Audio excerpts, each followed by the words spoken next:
Welcome to Raven's Chest. I'm Doug, and I'm live streaming today by power of generator. For those of you who were around yesterday, both of my streams cut off suddenly because we lost power. It's quite stormy here, and I got a notification. I got a notification from PG&E, our utility company, that we wouldn't be getting power until this evening. 5 o'clock was their estimate for giving an update, not for giving us actual power. So I plugged in the generator, and I got the refrigerator going. Hey, Flocasso. Hey, all is well here. Yeah, we still don't have electricity, but I did fire up the generator, and I'm streaming by generator power right now. Luckily, the internet was still live, even though the power's out everywhere. When I got the generator fired up, I realized, hey, I still have internet, so I can actually get set up to stream and pick up where I left off yesterday. So here I am. Here we are. Got my candle smoke would have been last night. I did have candlelight. Yeah, my living room was lit up by candlelight. So, hey, Antoinette, welcome in. Hello, Painted Pony. Yeah, everything is okay. The neighborhood's a little bit in disarray this morning, but it's been good because this is some chai apple tea that my neighbor gave me. But this morning, I fired up the generator. I let the neighbors across the street know that I have Wi-Fi if anybody needs internet. I have an extra couple plugs in the generator if anybody needs some power, need to charge your phone or plug in your refrigerator, whatever it is, start running extension cords. Yeah, and then in the course of that, I realized I got a message from the internet provider that wouldn't be on until this afternoon as well, but it just so happens it's here. So the internet was on, and I'm like, well, why not? I'll just pick up where I left off yesterday. So with that, be aware, I think I have about 3 hours of gas on my generator, but it could just turn off at any point. So if I'm just gone all of a sudden, it's because the power went out again. So don't be concerned. Everything is okay. We're just in the middle of a late winter, early spring storm here. Yeah, so I wasn't really planning on selling anything. I wanted to continue reviewing the stuff that I had bought, and I have a whole stack of items that I want to get into my light box today for listing. But maybe I'll sell some things along the way. If you see something you're interested in, let me know. We can be flexible today. You are the neighbor the world needs. Well, I was the neighbor that I could be today. So there we go with that. So let's just jump into it. We went through, that's the pile of stuff I went through yesterday. Had some nice black onyx beads. I've been trying to restock my stone beads because I realized that my stores were really down on natural stone beads because they're always a good seller. People like their stone beads. So some black onyx beads, no clasp. They're over the head style black onyx necklace. And that will be coming up when I do the next sale. And I don't know if you caught this yesterday, but some of these things I had done 2 or 3 video takes on them, and the videos didn't work out well. So I feel like I've reviewed these items already. And so if I have reviewed them and you've already seen them, then I'm sorry, but I think I got that all worked out. If not, then enjoy it the second time around. This one right here, the guy I bought it from he really wanted this to be sterling silver and onyx. And I'm like, you know what? It's okay. It's not. It's the era. It's how things were made. Precious metals were in high demand for for other purposes, for military use. Yeah, so during World War I and World War II had to take a bit of a transition away from precious metals into alternative materials. And this is a really good example of what was made during those eras. There was a lot of chrome and plastic incorporated into pieces, and this one is glass and a silver alloy, probably silver plate. I'm not exactly sure what metals are going on here, but this clasp right here was fantastic. Some may attribute this to Jacob Bangle. I'm not an expert in that area, but with a little bit more research, I could probably nail down, get a little bit better idea of era and possibly maker as well. But yeah, great piece. Links are hollow. As you can see, it has a nice little, yeah, the clasp is fantastic, Frank. Anytime you see that clasp, the piece is worth taking a second look at. Sometimes they're silver plated over brass, sometimes they're sterling, but typically they're on pieces that were well designed and well thought out. So, all right, excuse my presence in your face here. I'm reaching over the camera to get to the table full of items that I have here. So, also a bunch of leather bracelets. These were actually out of my older son's collection. And I said, hey, you know, I think there's probably a bunch of people that would actually like those. So if you want me to sell those for you, then I'll bring them around. So there you go, leather bracelets. I actually have my favorite in here is this one right here. Pretty simple, and it actually fits too. It fits. There's a lot of action. I'm at that. A lot of action out on the street today, considering there's no power in the neighborhood. It's garbage day, and PG&E crews are going back and forth. So there you go, leather bracelets. I actually like that. That's pretty darn cool. Oh, Gen B. I still got the Gen B Nightbot command going. I need to get in there and change that up. Look at that timing. Well, hey, everyone. Hey, Gen B. Welcome in. Yeah, so assortment of leather bracelets. They are different sizes, different lengths. Yeah. So if you're interested in those, I'll be bringing those up. I don't know. I have to reschedule my sale from yesterday. That is your quote, Jen. It is. I'm probably going to reschedule for tomorrow. Get on tomorrow morning and just start going for it. So those will be coming up. Another great piece. This one actually should have come up last week, but it was in that handful of items that did not. Really beautiful piece of scrimshaw on this macrame necklace with coral beaded spheres. The base of these coral spheres is a coral bead, natural coral bead. And then, as you can see, one of them has deconstructed itself. And when I bought it, the guy was like, hey, you could probably get that. You could repair that, or you could just take the coral off this one to make it symmetrical. But I'm just going to leave it. I'm leaving it as it is. So whoever buys it can do what they want.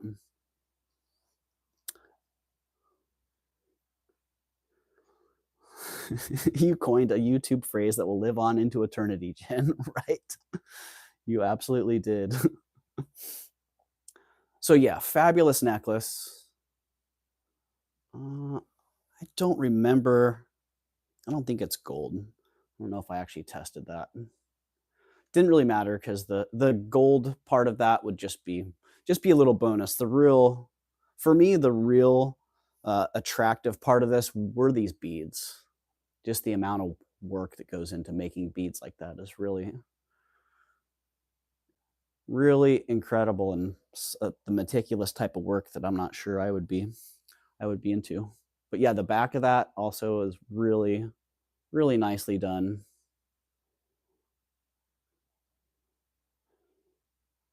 And not sure on the material on that, some kind of natural material, probably a bone. I don't see any cross hatching in it. It could be a resin also, but that'll be part of what comes up into the research, which will surface at the sale. So yeah, look for that tomorrow morning. Tomorrow, I don't know, I might just do a marathon tomorrow because the backup of time and items is real.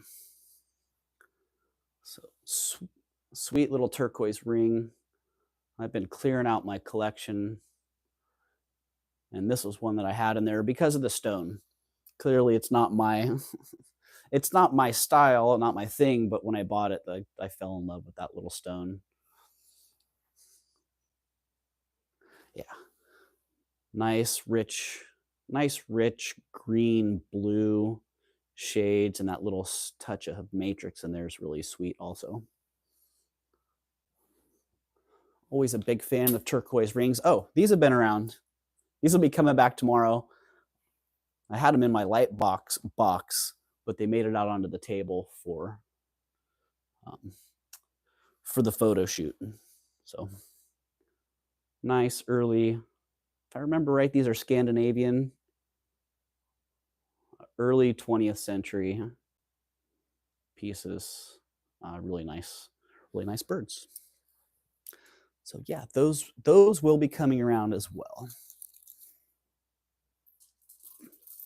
Speaking of clearing out my collection, I had some nice peacock eye beads that I sold a while back, and it made me realize that I've kind of been hoarding these things, and it's now time to let them go. And that's going to be hard for these. Electric blue foil glass beads.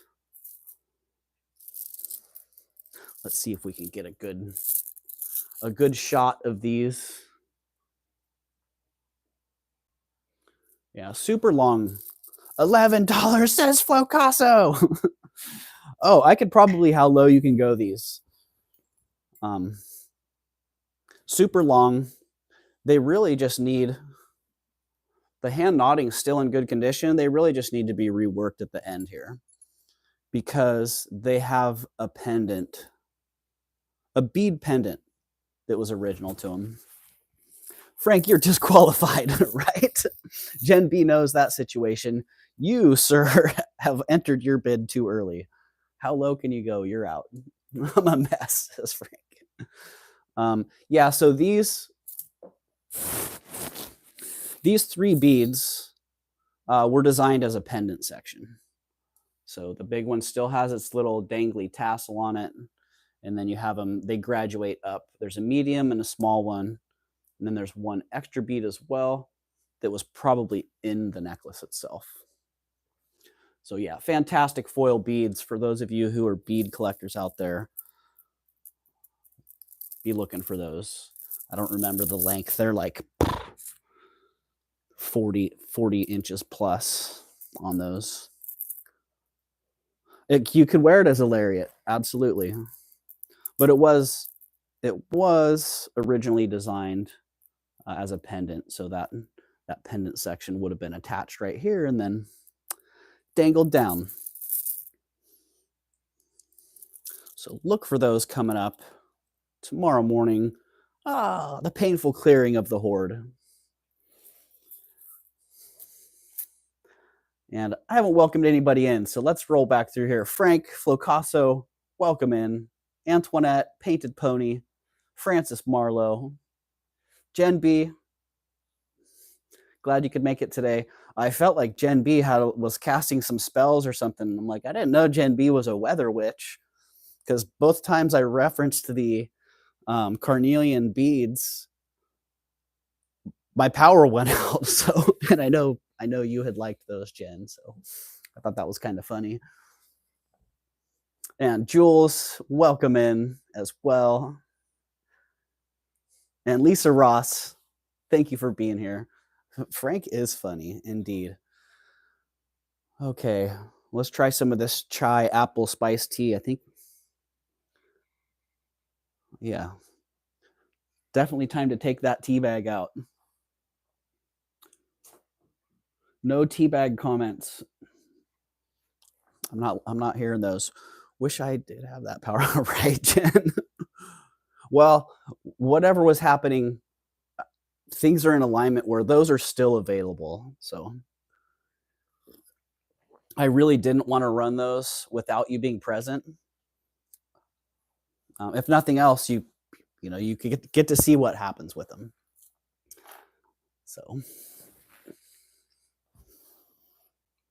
yeah, I actually had a fun time shopping last weekend. It was a short shopping experiences. I saw a couple of, hi Jen, I was lurking while working, but I had to comment with Frank. Lisa, I've fallen in love with the Sodalite globe dancer object they art. Jules, me too. That is such a fantastic piece. I was actually thinking it would be great on my shelf, and then I went, oh no, I must stop. Because literally I have shelves just full of treasures that are supposed to be inventory that I've kind of hoarded for myself. So it will be coming up tomorrow as well, but I do want to do a little bit more research on that maker, because there are a couple of those French makers that are really highly sought after, and it may be approaching the thousands of dollars value rather than being the multiple hundreds of dollars that I would have projected it to be. So, but yeah, last weekend I just saw a couple of estate sales on Friday, and then Saturday, for whatever reason, they had 3 or 4 that just popped up, Saturday only, or Saturday and Sunday. So busted out Saturday morning and said, stop hoarding, Doug, right? I busted out Saturday morning and said, let's go see what's out there. And a lot of this stuff came out of that little adventure, a couple hours of shopping just around town, and some really great pieces. And this little, I thought this was Weiss, but I think it's actually BSK. I can't read the back of that too well, but nice little carrot voice. Doug's voice is very calming. I got a little overlap there. Well, thank you, Lisa. That's pleasant to hear. Power's out. You must have had really strong winds down there. We did, Lucinda. Yeah. And welcome in, by the way, Lucinda. Everybody give Lucinda a big welcome. Yeah, I think it's BSK, Frank, but let's see. Probably see it better in camera than I can in person. Let's see. Oh yeah, it looks like right up here, BSK. Nice carrots, red carrots. I like organic carrots, and we get red carrots around here, so. We just had a little hailstorm in Seattle, says Jules. Yeah, it's been, wow, it's sunny now. When I started, it was dumping. So it's been up and down, hot and cold. Hopefully the PG&E crews are able to get their work done. Yeah, so BSK carrot. That was a fun little score. And then I showed them yesterday, but these conch beads are really fantastic. Get a little bit better feel for the color of them today. I have natural light coming in through my front window, and then I have my light box over here on the right, a big ring light behind me with a warm light on it, and then a little ring light with a cool light on it. So we should have a good spectrum of light to get a reference of good colors. So I'll have to look that brand up. I haven't gotten any of their stuff yet. Yeah, it's not, I know of BSK, but I don't know a lot about BSK. Typically, costume jewelry, American costume jewelry, is something that I know by sight, but I don't know a whole lot about the makers themselves. Living up in Mendocino County, generators are absolutely necessary, right, Lucinda? Yeah, I used to live further out in the woods, and generators were just a routine because when we would lose power for days typically. And a lot of times we'd lose road access as well. So that's one thing I'm grateful for here. So far, we haven't lost road access. Of course, I haven't tried to get out today, so I don't know. They might be working on things here. But yeah, conch shell. A lot of queen conch is sold these days with that pink. I think that's what makes it queen conch, the pinkish tone. But that's what I'm used to seeing in modern conch pieces, is more that pink shade. So to have this orangey peach tones in here is really, really a nice treat. And then that fantastic filigree clasp on there, sterling silver filigree clasp, is really fantastic. This was a pendant. This was around before, you may recognize it. I had to test it. Wasn't confident that it was silver because of I thought maybe it was alpaca, but it tests as sterling. It's just got a little, whatever the alloy is, gives it a little bit of a yellow tone to the silver. But nice big bail on that. That's what I liked about that. And options abound. So excuse me while I reach over the top here. Just gathering up a couple more pieces from the pile. Yeah, and here it is again. Holy moly. I still want to know if there's some relevance to this. I feel like this may be a specific play or a specific scene. I did a little Google Lens search for just this portion of it, and I didn't really come up with anything. I came up with a French maker who I don't think that's who did this, but it was fairly comparable in style. But honestly, this one's it's better.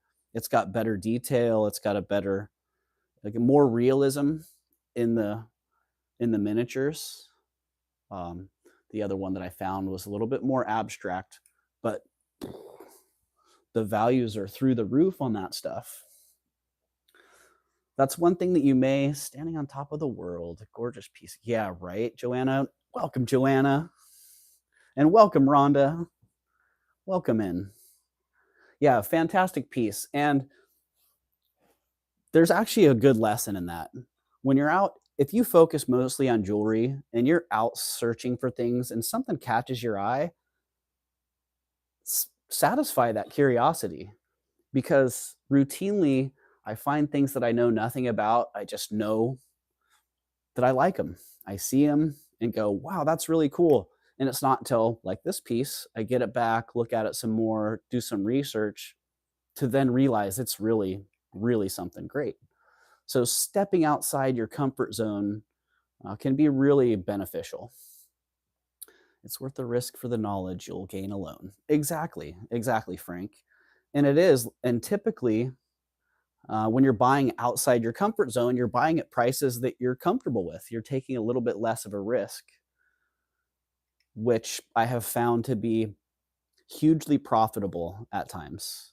Sometimes it's not, that's the risk involved. You should maybe bug Jason on that piece. He would be excited to see it. Yeah, you know what? He would. And I don't assume that Jason knows what I have because the guy is so darn busy. Yeah, The Lady and the Fool is a ballet created by choreographer John Cranko with lesser-known operatic music by Giuseppe Verdi, arranged by Sir Charles Mackerras. Wow. Well, thank you, Jules. There you go. The story concerns the love of a poor clown for a society beauty who finally rejects her wealthy suitors and chooses a life with a clown. Wow, Jules. Well, thank you for that.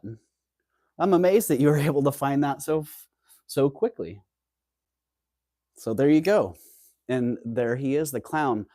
I don't know. Is there some relevance to the object that he's holding? Because that really piqued my curiosity. What is that exactly? that he has in his hands.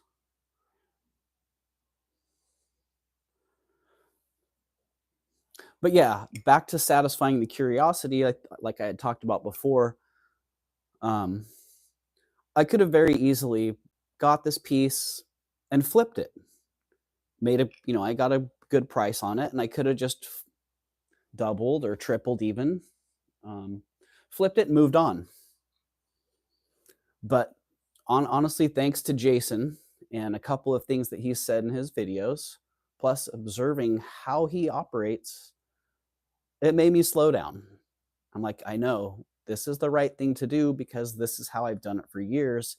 You take the time with each piece individually to understand what it is, what you have.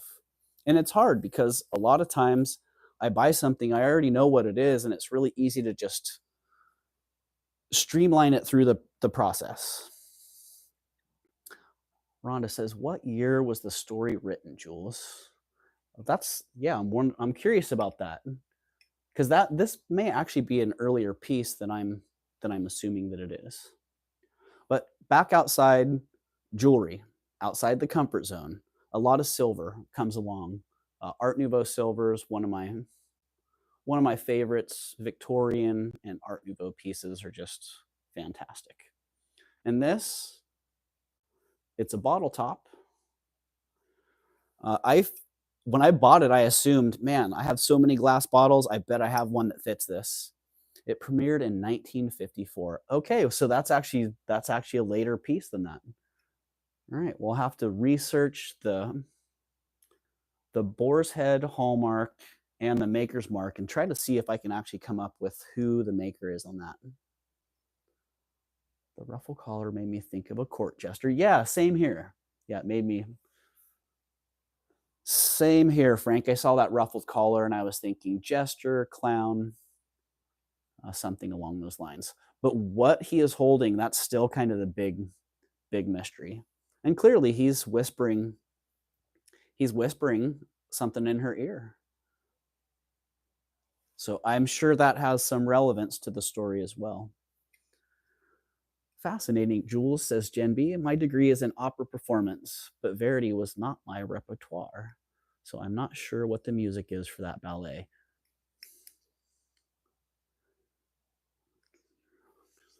You know what it sounds, Jules? It sounds like a really good fit. If nothing else, that's a good trail to follow. But back to the sterling silver bottle top. I didn't have the right bottle, and I haven't had one come through that fits this. So I'm gonna sell it. But beautiful, beautiful fairy, and it is monogrammed, which for me, monograms don't. I don't shy away from monograms. They're a real part of the piece's history. I know dealers that don't buy monograms because they're not mass marketable. A lot of people won't buy something with the monogram on it, but I have people that actually buy the pieces with monograms because the monogram is relevant to them. So I had a lady last spring who bought a bracelet from me, one of the Victorian gold-filled bangles. She bought that for me on Etsy, and she bought it for her wedding. And she's like, can you please make sure that it's able to get here before? And we got the shipping all arranged so that she could get it in time. And she gave it to her mom for her wedding. And it had her dad's initials on the bracelet. And her dad is no longer here, so it was a very special piece to her and her mom. And that made me feel really validated for prioritizing or not shying away from pieces with monograms. So, speaking of which, I should make another short that shows that. So, and she did. She gave me permission to use her story and to send, to use her story. So, look for that coming up. So there you go, sterling Art Nouveau bottle top, and look at her nose. If you know how these Art Nouveau Repoussé pieces work, typically the first damage you'll see is that nose. It'll be dented in. So really nice to see this in such excellent condition. And if you're out there, if you have crystal jars, bottles, this almost looks like it could have been a purse top even. Sometimes these are like gate top purses, but you can see it's got a little bit of the seal still in there, whatever it was for. So beautiful, but it's been sitting on my shelf. I haven't found the bottle for it, so it needs to go. I have an old rolled gold bracelet with the name Bertha on it. I don't mind wearing Bertha's name. Well, that's awesome, Rhonda. Hey, Leonore Reacts. Welcome in, Leonore. I hope you're doing well. Okay, chai tea with apple spice. Ooh, that's good. Oh, so I'm freezing today. Like, it's cold today. The house is all opened up, and I don't know if you guys can hear the generator in the background, but if you hear that in the background, that's the generator. The generator that's allowing me to stream and all of us to be here hanging out. Awesome scarecrow. That's what I'm going with on this one. It's a straw man or a scarecrow. You choose. Francis, it is good. It's so good. I agree. I was actually thinking when I was talking to my neighbor this morning, maybe I should switch from drinking so much coffee to drinking tea, because the coffee is really, it gets me pretty wound up. And the tea's nice and mellow. And I like tea. I make my own kombucha, so that's a tea-based. Hey, Bruce and Dennis. Welcome in, guys. Welcome in. Welcome back. Yeah, I make my own kombucha, which is a tea-based fermented drink. And Mama Chola, welcome, welcome. All is well here, Mama Chola. What did I miss? You haven't missed a whole lot, Mama Chola. I'm still showing the things that I wanted to preview for yesterday's sale. And I'm going to come back tomorrow morning and just I'm going to have a sale tomorrow morning. Tea gives a longer lingering caffeine fix that isn't as jolting. Say no more, Jen, because I feel like that's what I need. I need more and less, especially in the afternoon where it's like, oh, nap or coffee. Maybe a little tea will do the job. Yeah, fantastic scarecrow. And it is signed Jean or Jeannie, depending on the way you pronounce that. So yeah, the Jean Scarecrow, that one's been hanging out for a while. You may recognize that from last summer. That'll be coming up in the sale for sure. Oh, check glass. Man, check glass is so cool. This reminds me of Cracker Jack charms put on a necklace. So if you're familiar with Cracker Jack charms, they're little frosted glass, usually dogs with crystal eyes and a little brass collar and sometimes a little chain that comes off of them. Really cute, really highly collectible. And that's what these remind me of. Really cool. Love that little, I don't know what kind of fruit that is, but I like it. And my favorite thing in here is actually Lisa Ross Bully Run coffee is smooth and easy on the stomach too. You know what, Lisa? I agree. The Bully Run coffee, I'm a big fan. I'm a big coffee fan in general. And I have a couple of local coffee shops that I really like, but I still order Bully Run coffee. Yeah, it's really very good. And it's, I feel like it comes with a little bit of extra love because we know the people that make it. They're great people.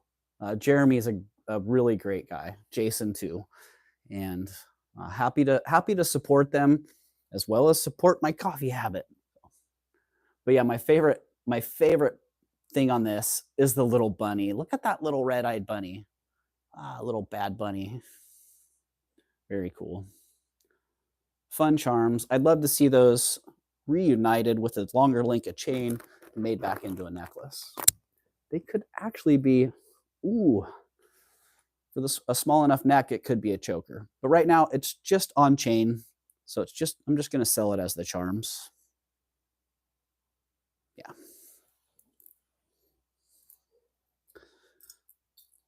Very, very fun piece. Okay, and another, I kind of hate to sell this, but if there's resellers out there or anybody who has collections that you like to present nicely,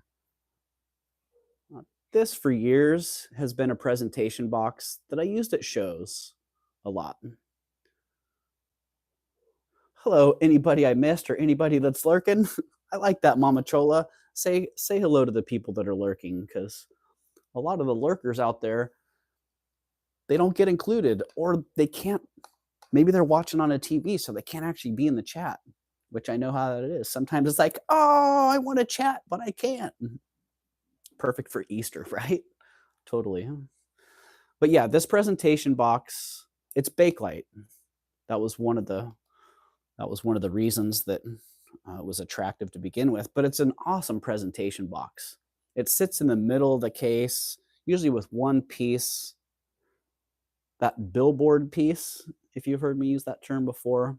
Psst, psst. Sorry, Loki. No vacancy, buddy. Yeah, it's a great presentation box. So that will be coming up. It's not going to be cheap, but it's pretty darn fantastic. Oh, I see Mama Chola just left a video. I got a notification for it. Probably for a bracelet. Yeah, probably, Rhonda. And it was probably an original box for the piece of jewelry. It wasn't meant to be a presentation box. It was meant to hold on to the piece, keep it safe. These earrings, oh man, when I found them, I'm like, whoa, those look like gold. And the stones were picking up the light in such a way. I'm like, oh, those are diamonds, or they're moissanite. No, they're CZs in sterling silver. But man, they are absolutely fabulous. So those will be coming up. Jewelry jars. Been unpacking lots of jewelry jars. You can see the shelf back there. Those are the jewelry jars that have already been unpacked. Hey, Tanya, welcome in. I hope your day is going well. I hope you were able to go out and get some treasures today. Oh no, you're in the studio today. That's right. Aw. Tanya's in the studio. I love that. I love seeing your creativity flowing, Tanya. You're such a creative powerhouse. So, speaking of which, your resin table short just came into my feed yesterday. I'm like, what is she doing? Another resin table? But no, it was a short from a year ago. And you've got some of my friends now looking for tables, collecting items. They're going to make their own resin tables as well. So you are a creative powerhouse that you are inspiring so many. So I hope that you understand and realize that the ripples that you've created here on YouTube and out in the world are immeasurable. So thank you, Tanya. Speaking of ripples, if you guys know Justin, my friend, who is also a big helper for a lot of live streams, he's now hooked on jewelry jars. He might need some of that Joshy Boy's jar away, because he just keeps going and he keeps going in to buy jewelry jars, and then he's not so sure what he's got. So I've been trying to help him out with that. So yeah, out of Justin's jewelry jars the other day came a couple pieces that I really liked. I'm like, well, hey, bring them on up. Let's sell them because there's other people that are going to really like these too. Maybe my favorite earrings, maybe just my favorite earrings, period. Like, look at these. Oh, Tanya, love you too. Lisa says, I love seeing your creations, Tanya. Can't wait for my first Tanya original. Right? Yeah, I hear that. I cannot buy them. It's addictive. Ooh, it is addictive. So knowing if you have an addictive personality, jewelry jars are gambling, literally. So keep that in mind. I realized that the other day. I'm like, wow, this is literally gambling. And I've never been much of a gambler like at the casinos, but I do take a lot of risks in general. So it made me realize, dang, maybe I have a little bit more of a penchant for gambling than I realize. Maybe I'm actually a gambler and I'm just doing it in ways that aren't concerning betting and casinos. So that was very insightful, actually. But yeah, these great earrings, I loved them. Look at the articulation, not just the great scale and whimsical design, like got milk, got earrings, but the articulation really just threw these over the top for me. Probably why the universe never lets me find a jewelry jar, right? Oh my gosh, it's actually funny now, the jewelry jar phenomenon. Um, I was in the consignment shop the other day, or I was in the charity shop the other day, and cowbells, exactly, they're like cowbells. And they were talking about someone who had come in and bought all the jewelry jars, and then I overheard who they were talking about. I'm like, wait a minute, that's my friend. That's my friend he doesn't even live anywhere close to here, and he's driving to town to come get the jewelry jars. Like, man, I was warned about this. So yeah, the jewelry jar thing is really, really picking up, and Justin's been going in and getting jewelry jars when he can as well. And I got to say, I've never been a jewelry jar person. I think still I've bought 5. So if I talk like I'm a great jewelry jar expert, or that I bought so many jewelry jars, I literally think I've bought 5. I've bought 5 jewelry jars, maybe 6. I could go back and look, but not that many. Considering the success that I've had with the ones that I bought, I feel very, very fortunate. This was also in Justin's jewelry jar. Really cool. Same, it had the black and white theme, but I just love these. I'm a big fan of plastic jewelry and all the different versatility that comes with it. Bangles, necklaces, rings, you name it. You can get some great color combinations. And then black and white. I usually call these like racing necklaces because they remind me of that checkered flag. I'm not a jewelry jar person. I can't handle the tangle, says Mama Chola. Yeah, that is part of it for sure. And sometimes pieces get destroyed in the jarring process. I've had a couple pieces that were crammed into jewelry jars, bent, broken. It's like, oh man, what a bummer. But I also got that a flipping Apple Watch in the jewelry jar. Never would have went out and bought an Apple Watch, but I got an Apple Watch in the jewelry jar. So give me a second here. I'm going to go grab a couple more pieces that are on the other side of the table. Rose quartz beads, brutalist pendant, Victorian dendritic necklace.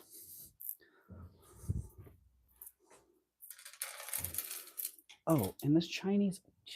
So this one I'm not sure. If you guys have seen this one already, then sorry about that, but it's worth showing again.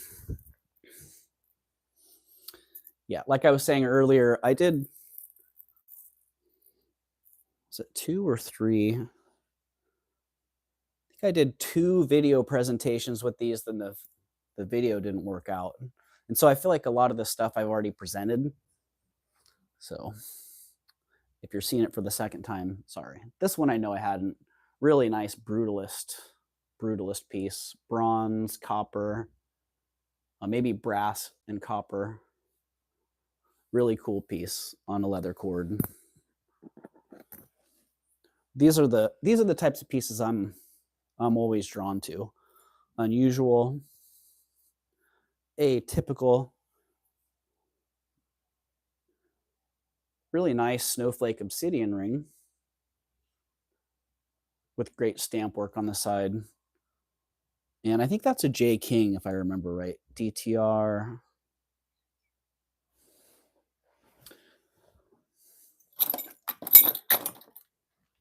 Let me get into my box here and actually loop it. Yeah, it's a DTR. It's a J King. J King ring.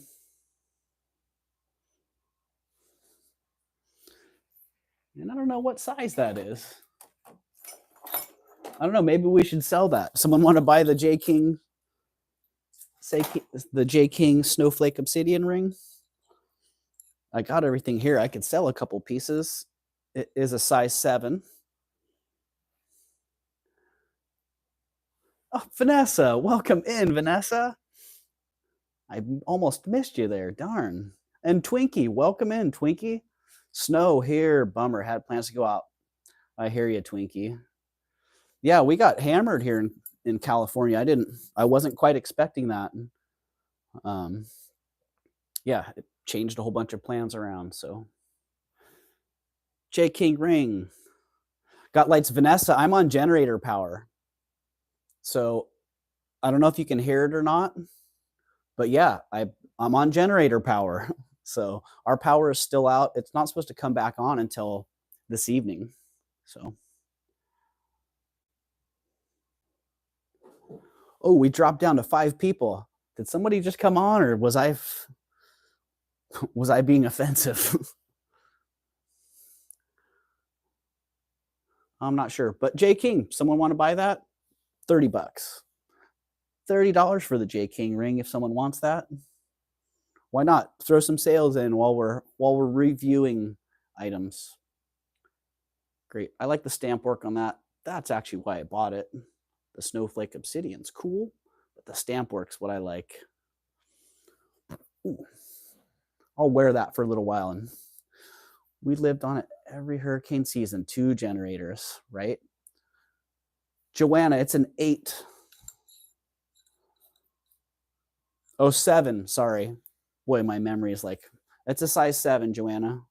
Kind of hard to see. This mandrel's probably had 10,000 plus rings on it. But yeah, it's a 7. Who all was curious about the carnelian? I feel like me and Jen weren't the only two. The carnelian. Yeah, was I showing that when I don't remember what I was on when the power went out. I think maybe I was because I made the Gen B comment. The carnelian's fantastic. Frank, you had no interest in it, as I recall, right?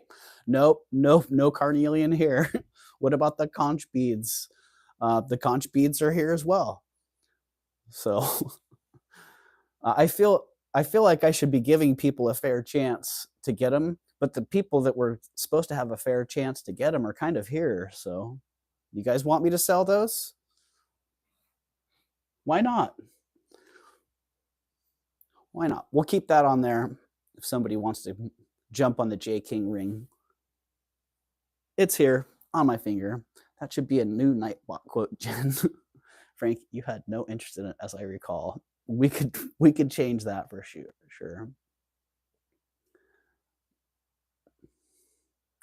Yeah, it was funny because the generator life, where I used to live before, it was standard to live for days on a generator. And so breaking that out today brought back a whole flood of memories. And my older son sent me a message saying, wow, do you have like PTSD from having put the generator on? And I'm like, no. a whole flood of memories came back with that, but for the most part, they're all good memories. So this one, I don't know if I actually showed this before. It is, you know what? I'm grateful because the generator I have now is a gas generator and it's relatively quiet. The one we had before was a diesel generator, and I had to have hearing protection because it was so loud. And it was so loud that the whole neighborhood could hear it. So, oh, that's awesome. I love those power banks. Yeah, Jules, I live in an apartment, so I recently invested in a big Blue Eddy power bank. It's great. Yeah, those power banks are so cool. Our neighbors across the street have a solar power bank that they made themselves.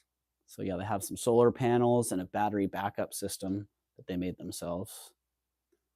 So they didn't have to get on the Wi-Fi because they already had their Wi-Fi powered by solar. That was pretty cool. But yeah, what a cool piece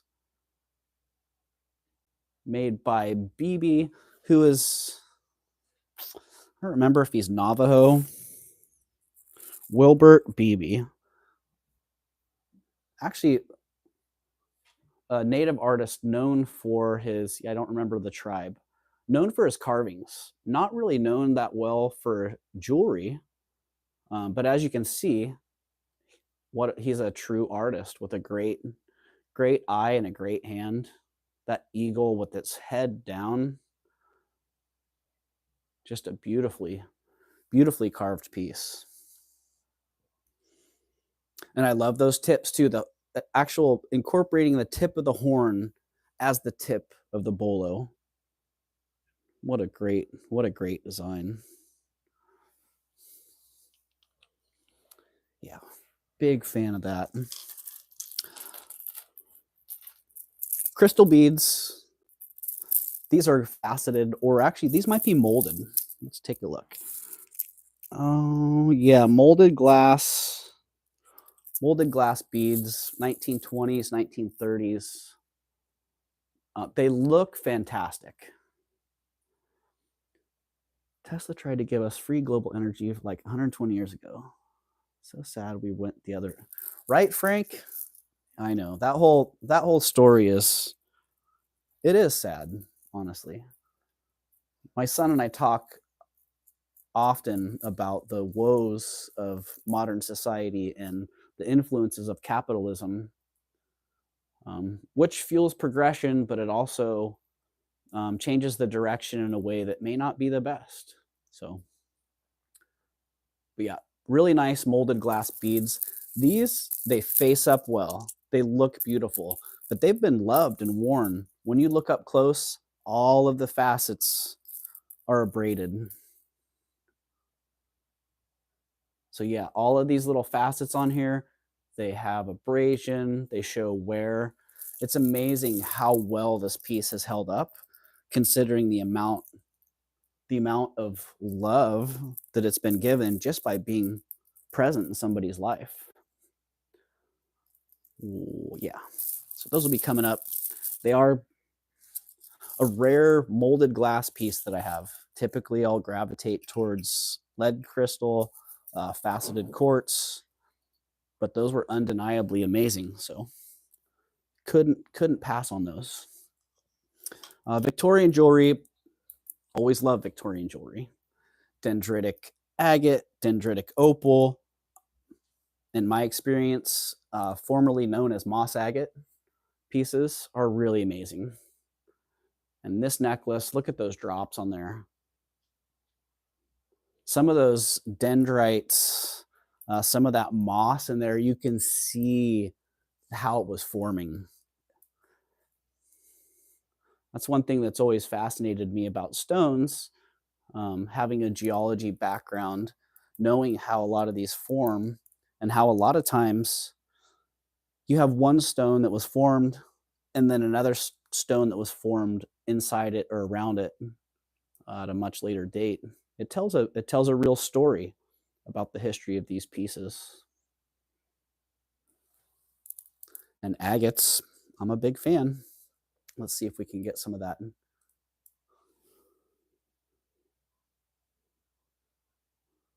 Great, great pieces.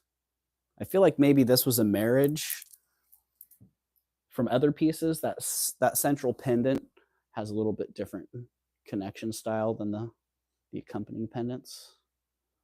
But I think myself, I would probably keep that pendant and make some earrings that go with it. Maybe 2 sets of earrings. But really sweet piece. It's short, Mama Chola. It is a shorty. And honestly, I didn't buy it as a necklace. Let me get my tool tub over here. I have my utility belt, and then I have my tub also that's full of all the tools that I need. So, Mama Chola, that'll be coming up tomorrow. And I'll be starting it at like $75. So, just a little heads up. I don't have a problem giving people prices ahead of time, so you know. So if you're ever curious, I have no problem disclosing ahead of time what I'm planning on pricing things at. So 13.5 inches on that, Mama Chola.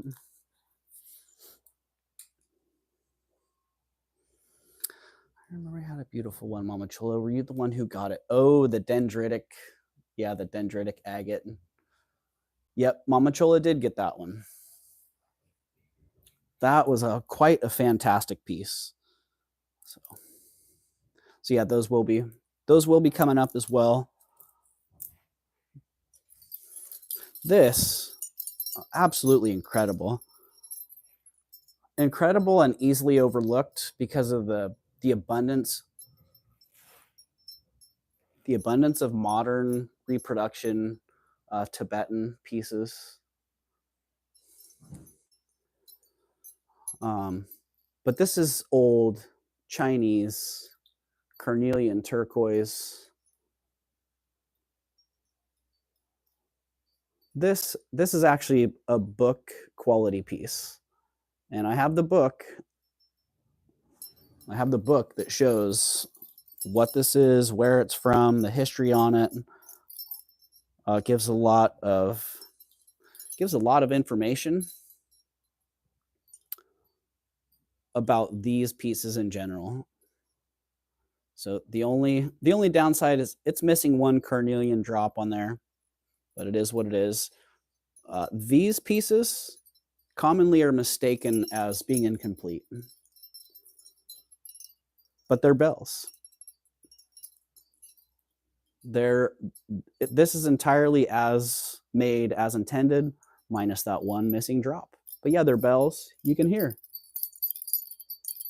Missing one carnelian on the bottom, exactly.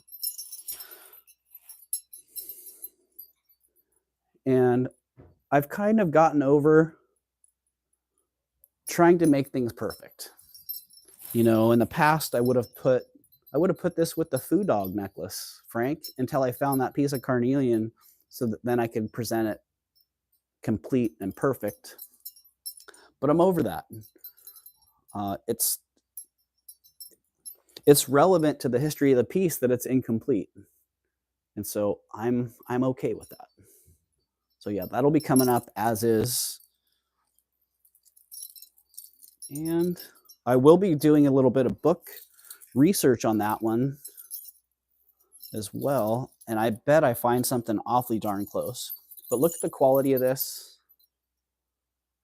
Look at the quality of the engraving, of all that silver work, because you will see a lot of pieces that look from a distance to be very comparable, very similar.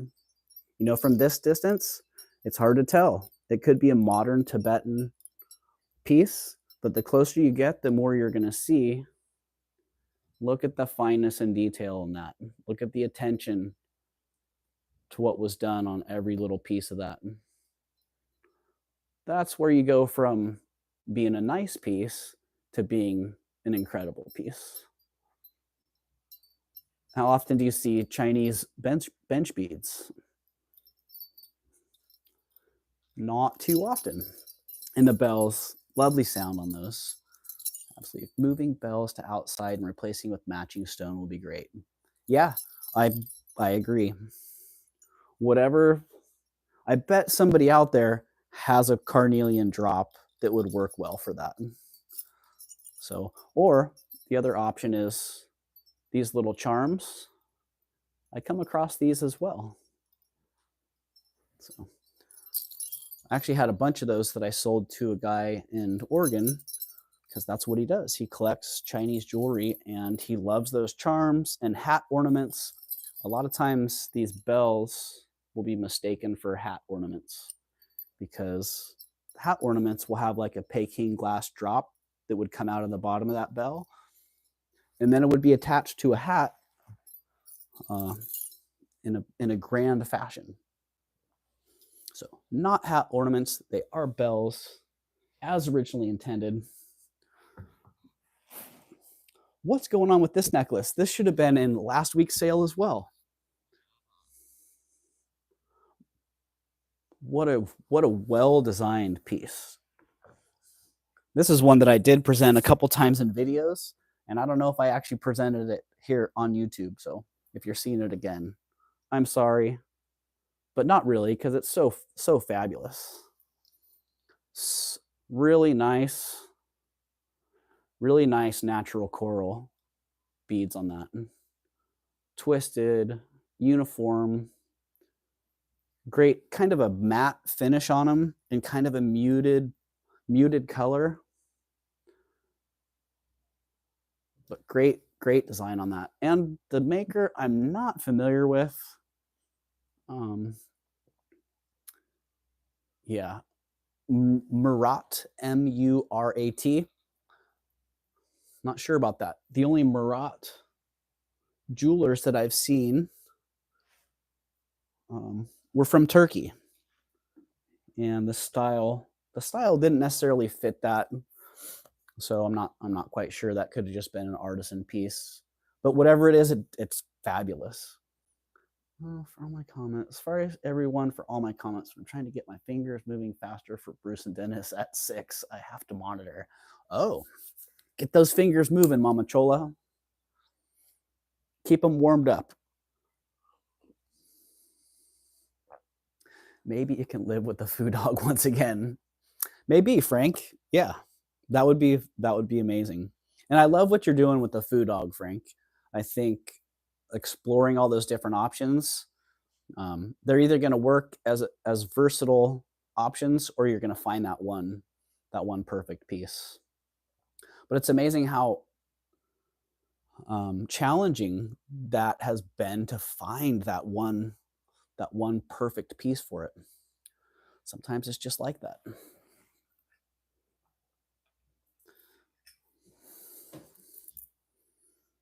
I don't know, did I show these yesterday? I feel like they were in line to get shown, but they didn't actually make it up.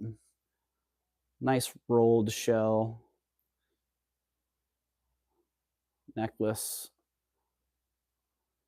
Feels like something you'd buy at like a beach shop. You know, it possibly could have been created in the southwest, but really it feels to me more like a beach creation, but not sure. Great. I don't know if those are like rhodochrosite stones or maybe just a nice quartz. I'm not exactly sure, but beautiful color on those. Very delicate piece. I put the dragon's breath on it, and now I'm feeling that lapis claw looking piece more. Feeling it. You know, I like the lapis claw piece, Frank. And like I was telling you, I never would have guessed to try to put an asymmetrical piece on such a symmetrical necklace, but really it kind of finishes it off like great. So yeah, great. This is sweet. Like if it were a bigger, chunkier version, I would love to wear it myself. But it's a little more delicate. Not really my style. And I'm not supposed to be keeping things, right? Starting bid on this jewel is $20. Because I scored a good deal on it. I'll sell it right now, even if you want to buy it now, why not? I can get a length on it. I can give you details on it. So let me just put that in the chat. $20.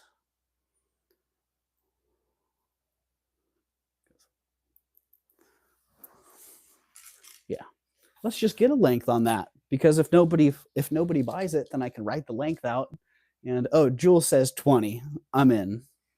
All right. Do you need the length on that just in case, Jules? 30 inches. So it is 30 inches. And so we'll call it yours, Jules. 20 sold. Just like that. All right. Well, thanks for asking, Jules. And I don't know, you guys are if you're gonna start talking me into selling, I'll just start bringing stuff out here. I was not ready for that. I need my bags.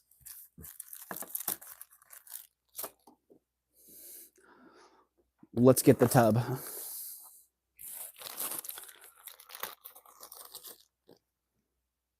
Please do. Okay. Welp.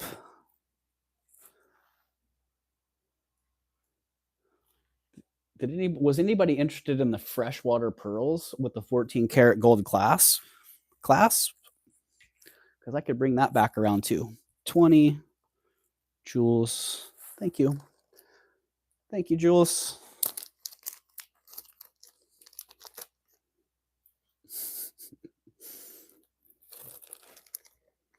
We'll just stick that right in the box from the few things that sold yesterday.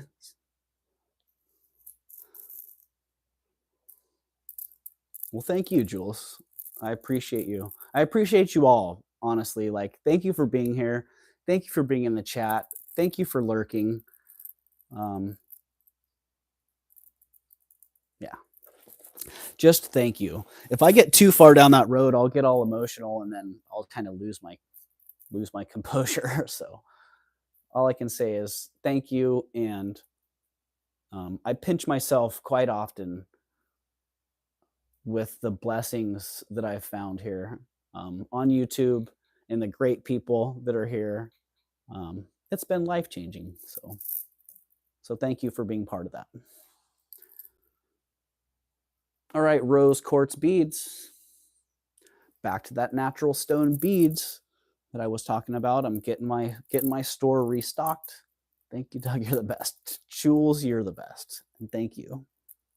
All right, Jen B, I'm going to change that quote of the day up after this stream. I should keep that one on so it comes on at least once during, say, a 4-hour stream. I wouldn't want to be any other place. Oh, well, thanks, Mama Chola.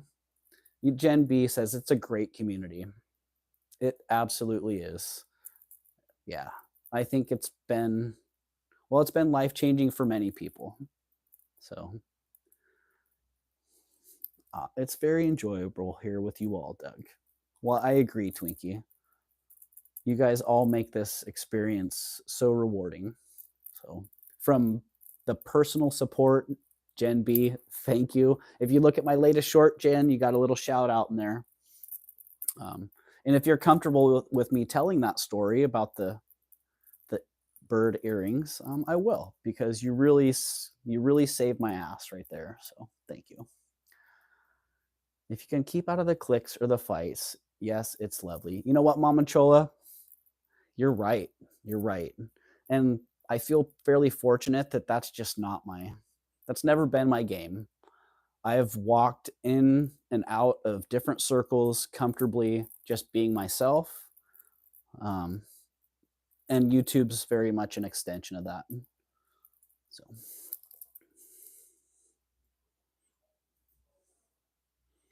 So there you go, rose quartz beads. Those are $20 as well. Some of these I got just crazy good deals on them.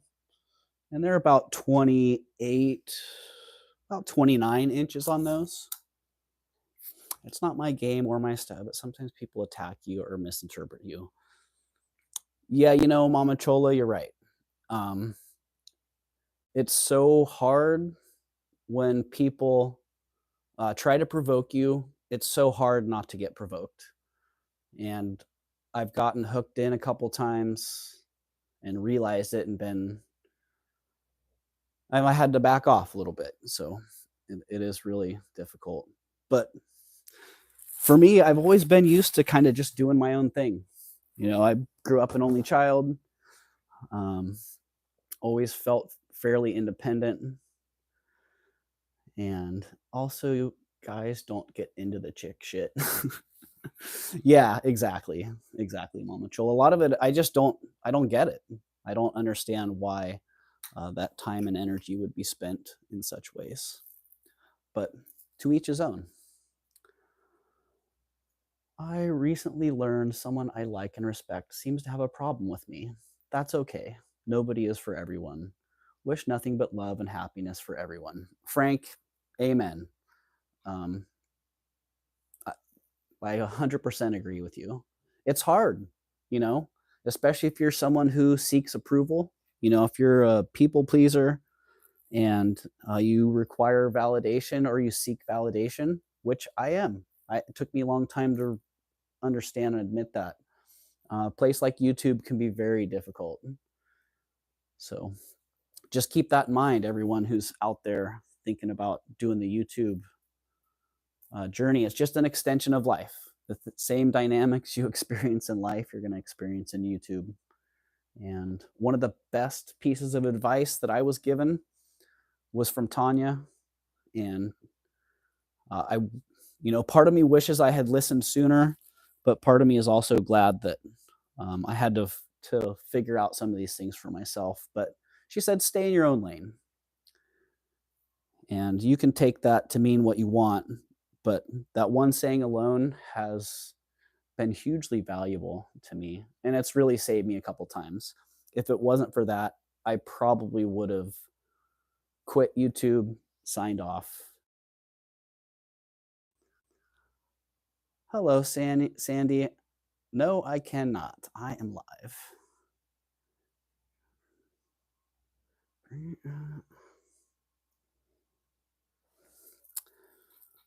I got to remember to turn off my notifications here because for whatever reason, when I get a call during the stream, it completely shuts everything off. So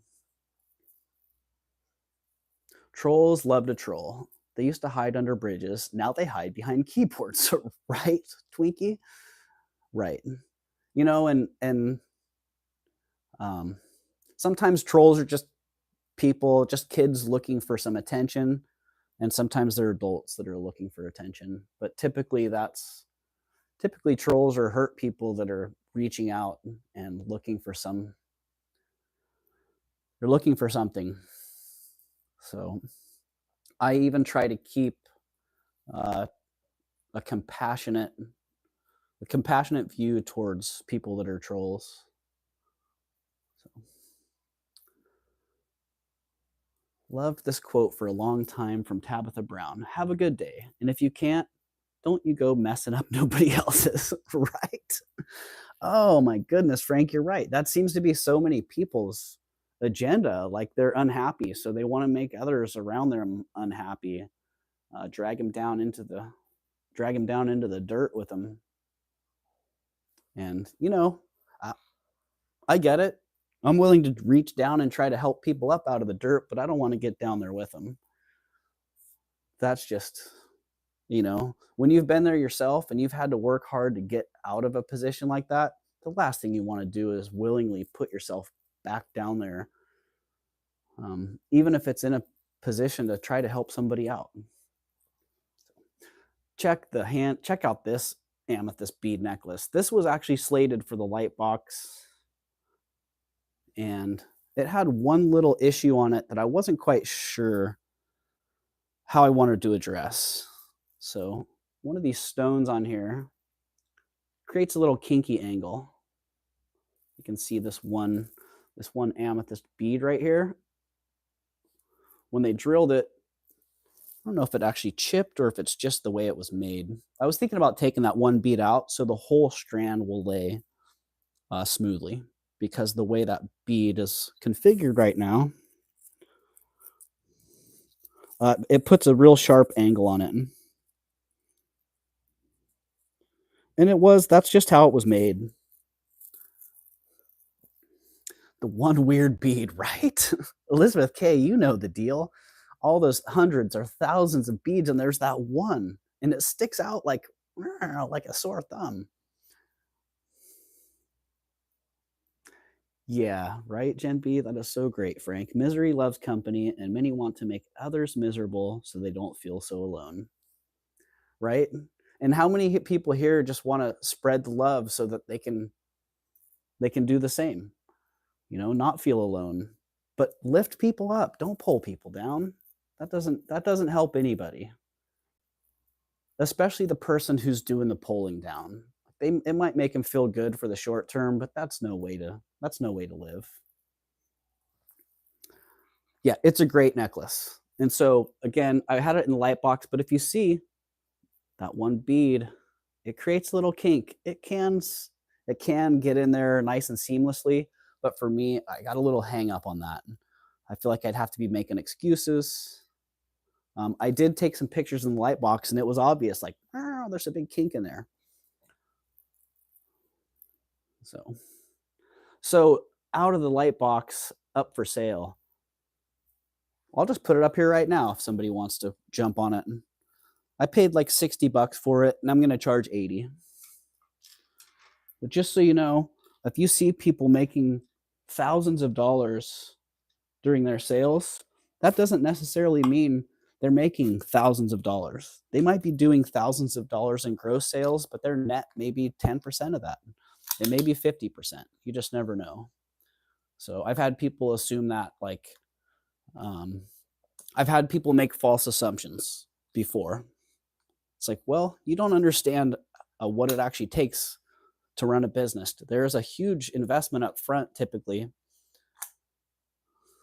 So, is it me or is your audio cutting out? If my audio is routinely cutting out, then I may need to switch mics. Oh, let's get off of reverb. I may need to switch mics, or yeah, I am on a generator right now, Sandy, so it could be the generator interfering with the sound. Yeah, it could be the generator being noise canceled. But I'm going to get a second mic here and see if that helps any. Because if it's cutting out, that's a bummer. It was Skippy, but it's been better for a bit. Yeah, I'm actually shocked and surprised that I'm able to be live right now. So it was, but it's good now, Doug. All right, cool, Francis. Oh yeah, I actually have myself in my ear, and my audio cut out for a good little second there. So, well, I've asked 6 people this question, and people are losing their noodles over it and don't mean anything by it. I need to know how much you mark up things for a channel. Oh, that's a complicated question, Mama Chola.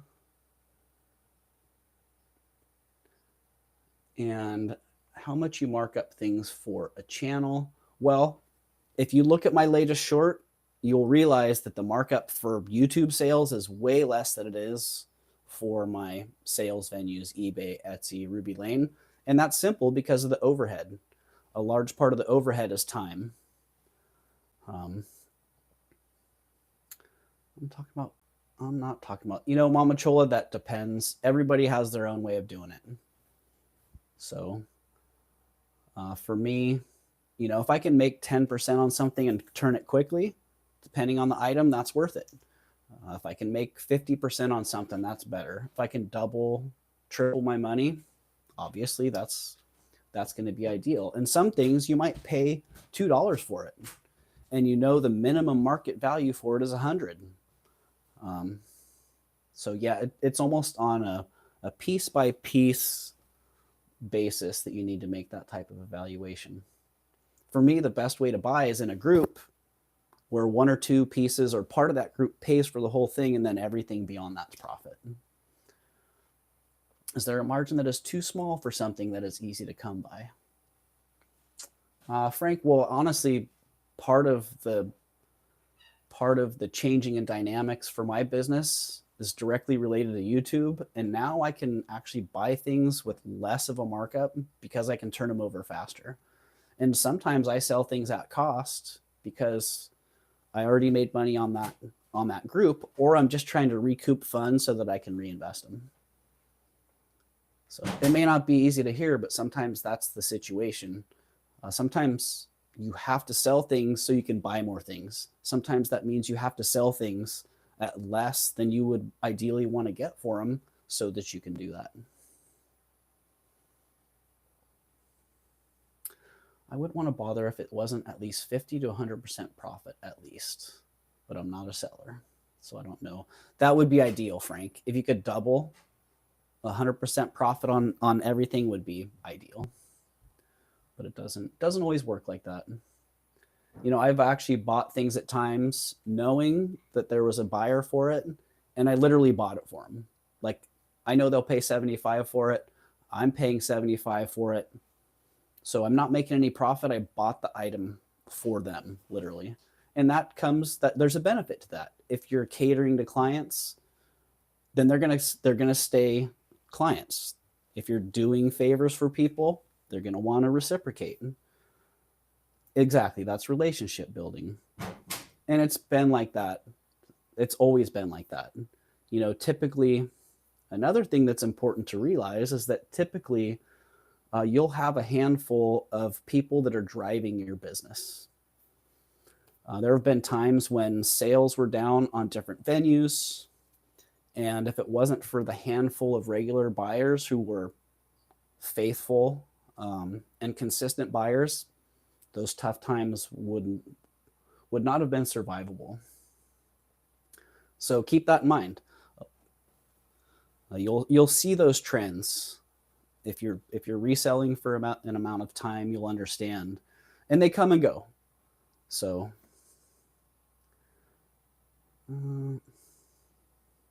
you're a special human being. Well, thank you, Mama Chola. Ah, the audio cut out again.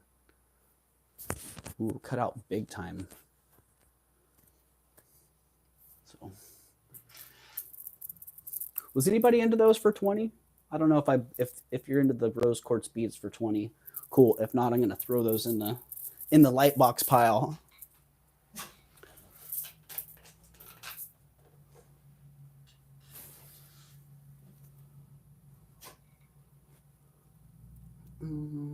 And yeah, this is going in the light box pile as well, unless someone wants it for 80 bucks. It is amethyst, it's sterling silver. Oh, I forgot to show the clasp on that. Look at the horseshoe clasp on that. So cool.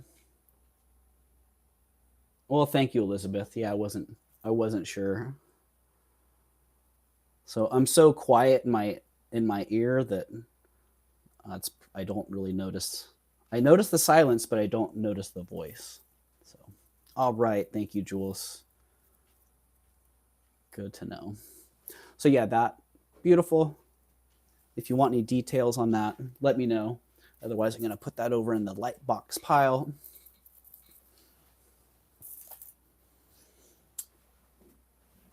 What am I sitting on? Oh, the tape measure.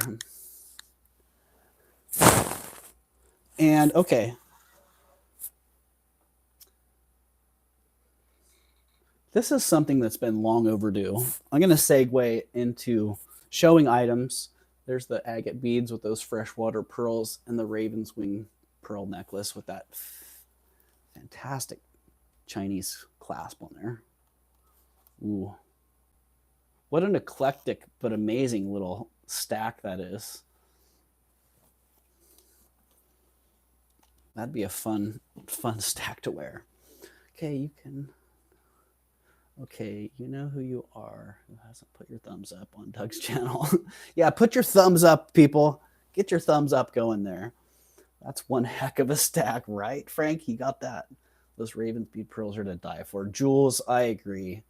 Yeah, when I saw that in the consignment shop, that actually comes in the original box as well. which I don't know.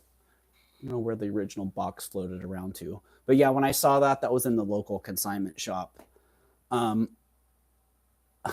I kind of slumped because I knew, I'm like, it's going to be expensive, but there's no way that I'm leaving the store without them. So, hey, Ashbell, welcome in.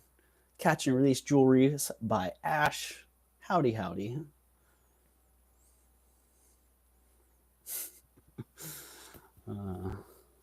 Okay, so a little segue here. Complete segue out of the jewelry preview. I think I actually got most of the pieces that I wanted to show off yesterday that didn't make it up. There were a couple as well. If you didn't catch yesterday's, this Chinese silver and lapis bracelet, I bought it for melt, and it's a project. Delaying the segue a little. Yeah, I didn't want to see this get melted down because what an amazing work of art. You can see it's got some clear issues. It's missing some stones. And if just missing those stones was the only issue, then I feel like it would need very few excuses. But a couple of those panels have actually punched through or almost punched through the back. So you can see inside that hole where that crowning piece sits, it's loose. So that one, and then I think it's the end one as well, are like that. So it needs some stone replacement and it needs a little bit of work done on the silver. I've seen a lot of these pieces glued together. I've seen them lead soldered, all workable solutions. And I don't know what I would do to fix that ideally. But saved from the melt pile, and hopefully it can stay saved from the melt pile. Oh, there you go. One of those pieces completely fell out now. So there you go. That's what it looks like with those pieces punched out. And I actually thought about that, like, depending on how much work you wanted to put into it, a new bezel could be put in those centers.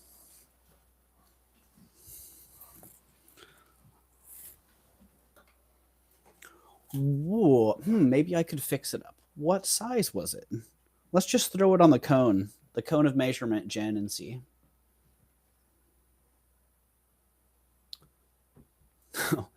Yes, tell us the story about Jen B saving you. I don't know. I don't know if I got Jen B's approval on that. I wasn't watching the chat close enough.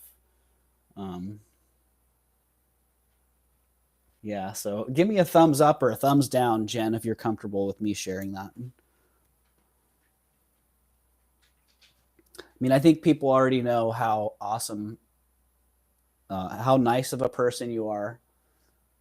So they don't need any more evidence of that. Just sat down for lunch. Hello again, Doug, Jen, Flacasso, Sandy. Hello, Tanya. Enjoy your lunch. Totally up to you, Doug. I don't mind. Okay, well, I'm going to tell it then. But in the meantime, let's get the size of this bracelet for you. On the cone, it sits right at a 6.5. 6 3/4 is pushing it. But yeah, 6.5 to 6 3/4. And I was going to ask $80 for that.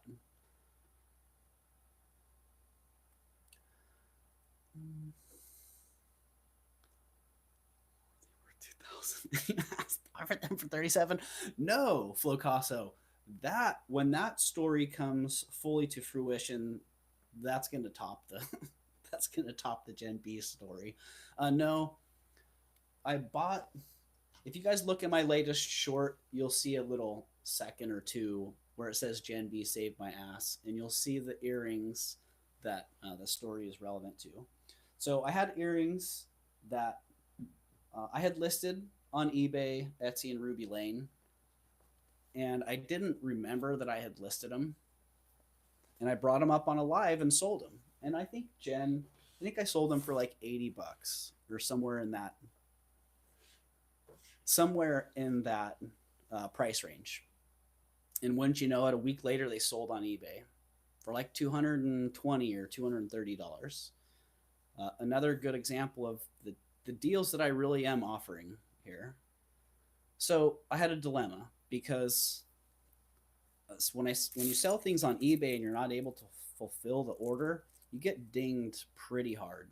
Like it's a big strike on your, especially if you're a top rated seller, which rolling into this month, I will be a top rated seller again. Yeah, so somebody bought them, and then I realized I don't have them. And then I remembered Jen B bought them. So I contacted Jen and presented her with my dilemma. I'm like, look, if you're willing to let these go, then I'm willing to give you the profit. You know, I don't want to make any money on this. I just want to cover my mistake. And um, and I would have been fine if Jen's like, I love him, you know, I'm sorry, but I got to keep him. I would have completely understood. But Jen was very understanding. Um, and she presented an alternative, which I highly respected. So um, I had a sapphirette brooch that I had offered a few weeks before that, and I wasn't going to bring it back around. And so she asked me, she said, hey, do you still have that sapphirette brooch? Because I would be willing to take that. I would be willing to take that as a compromise.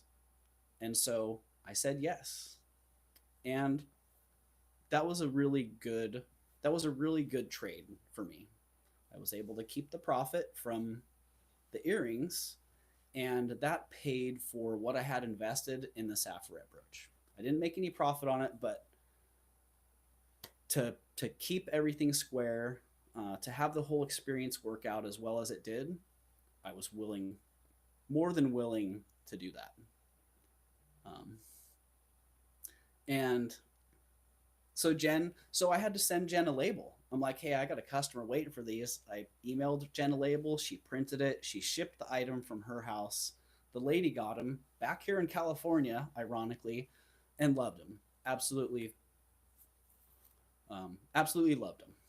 So that was the experience, and I've never really had to do that before, and so it was really nice having kind of that rapport with Jen. Because of this venue, I felt comfortable enough to reach out and do that. So yeah, hopefully that'll be the last one of those types of experiences. But Frank, you know the deal. I sold Frank a really expensive piece that he could have just got and kept it. And instead, he brought it to my attention, and now it's a mutual investment. So, and when that actually comes to be the end result of that, if you're comfortable with that, Frank, I would love to sit down with you and tell the whole story.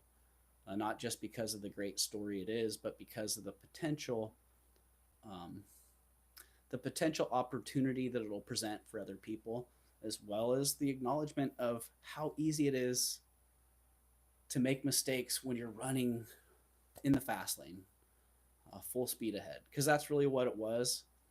I even knew when I bought the piece um, that I needed to slow down and take my time, and I didn't. So that was a good little kick in the rear to remember to slow down. So I did. So thank you, Frank, and thank you, Jen. You guys are super awesome. Yeah, really, really educational opportunity. And I still, you know, the jury's still out on that one. So I've gotten conflicting information. I haven't seen her yet. No, Frank, I have not. So maybe this weekend if the timing works out. Okay, so segueing out of jewelry preview for stuff. I have something that's been in the works basically since I started YouTube. Within a few weeks of starting, I had a couple ideas. I have a book actually of ideas that I had written down, and one of them was for a contest. And so this is the unofficial announcement of the contest. Let's just see how this I'm a big beanie fan. Do my headphones work on this? I'm a big beanie fan. So I have a lot of beanies, and I decided that I was going to decorate one with brooches. And so I did. Here it is. Here's my brooch hat. I actually made a song on Suno called Brooch Hat Man. And so as part of the contest, I'll be releasing that song with this brooch hat. And the idea is that everybody in everybody is welcome to create their own brooch hat. And me personally, I'm going to sell mine. And if anybody else who has a channel creates one and they want to sell theirs, I think that's great. Is Suno expensive? Frank,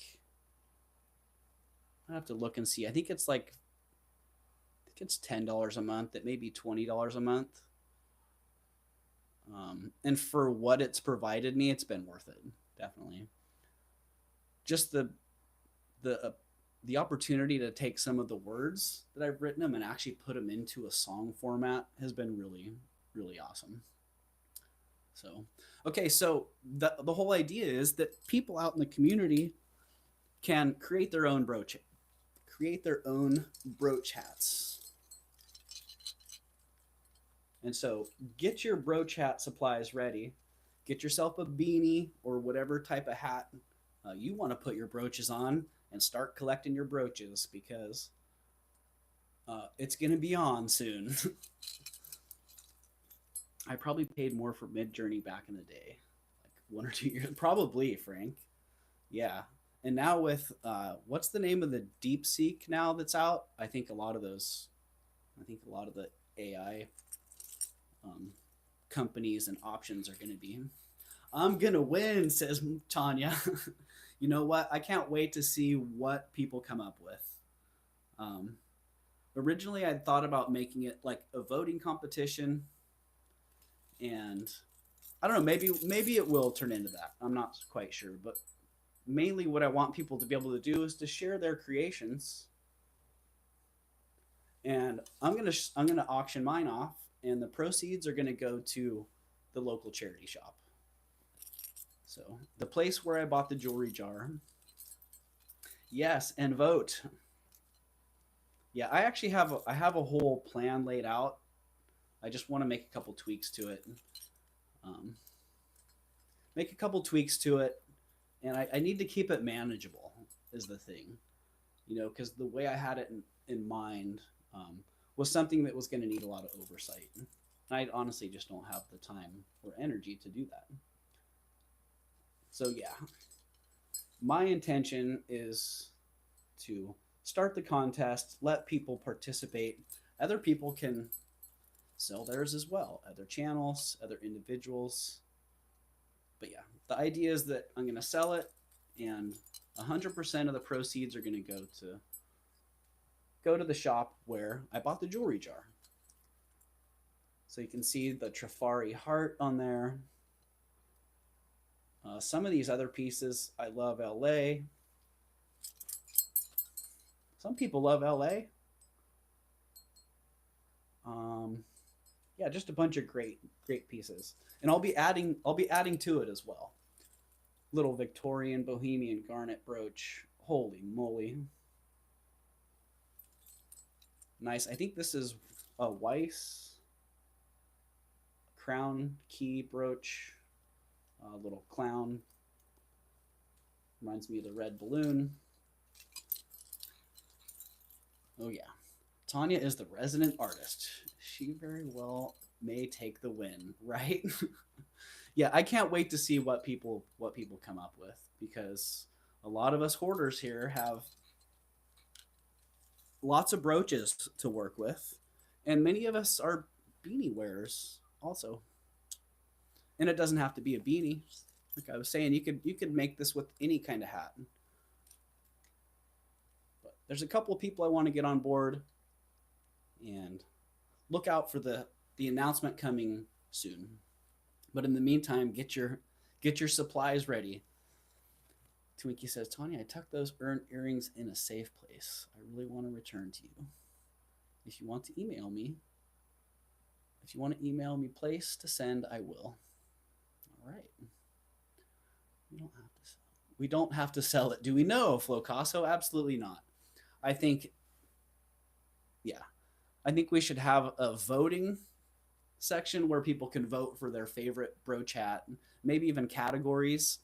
I had thought about this having a single brooch, like a one brooch hat, and then maybe the crustiest brooch, the most brooches on a hat, whatever. We could have little themes to follow to vote on.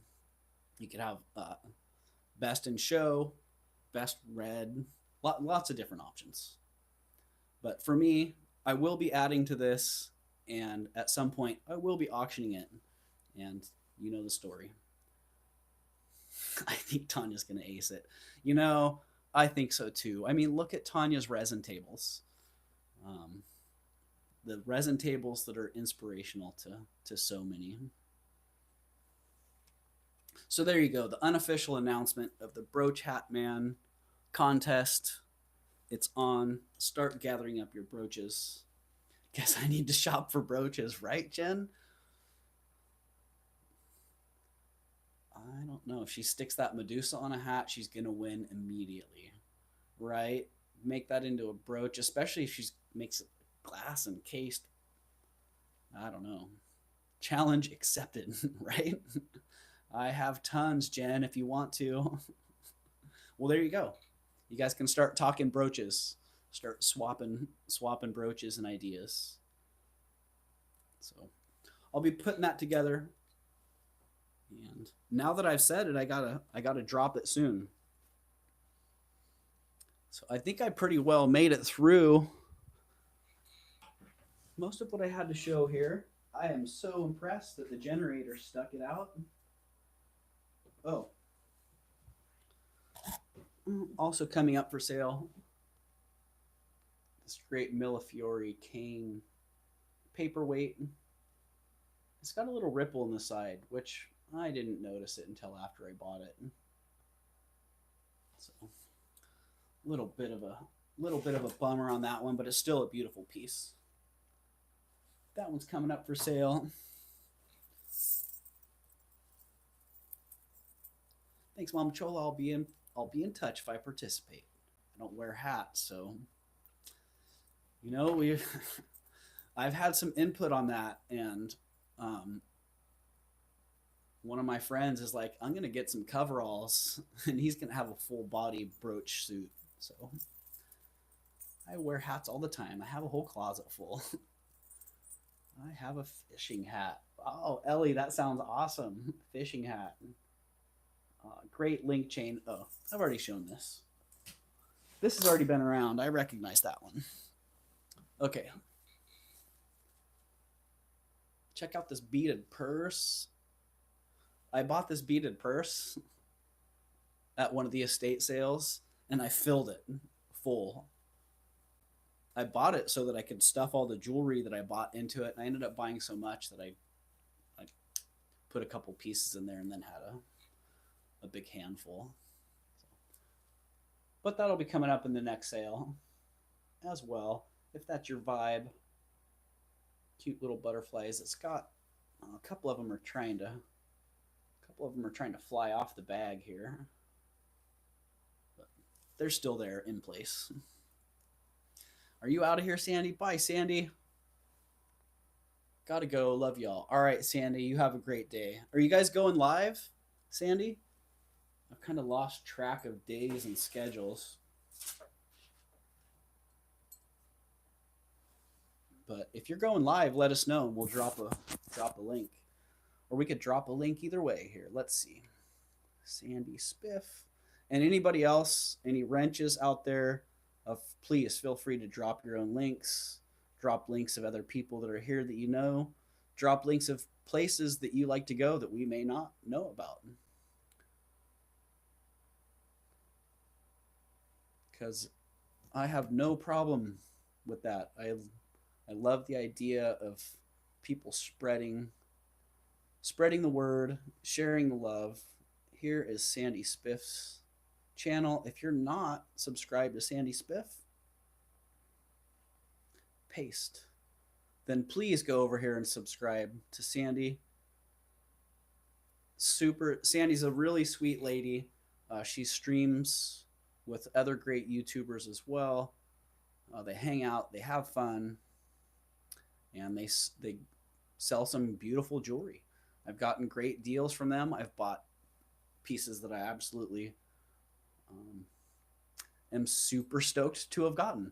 One of which I'm actually wearing. So I got a super old Whiting and Davis tiny clutch change purse looking thingy the other day. I love cool little bags. Nice, Ellie. Doug, how much was the purse, please? The purse, I'm going to be starting that at 15 bucks. But that's going to come back tomorrow morning. So just so you know, I wasn't really on today to sell stuff, but a couple things that I put up for sale, like the J. King ring, I would sell. But for the most part, things are going to be coming around tomorrow. Jewels, I'm going to try to go on at 10 o'clock Eastern, so that'll be early afternoon for the East Coast. But I need to talk to my son about what his schedule is tomorrow, because the power being out has kind of shifted appointments and whatnot. So once I have a solid idea of the timing, I'll post it, and then you should get a notification, or you can at least come back to my channel and see when the lives posted for him. And it probably will be a pretty long stream because I have a backlog of stuff that hasn't gotten on. So what are the starting bid on the carnelian with a 14 karat clasp? 85 bucks, Frank, is what I'm going to start them for. So maybe that's that.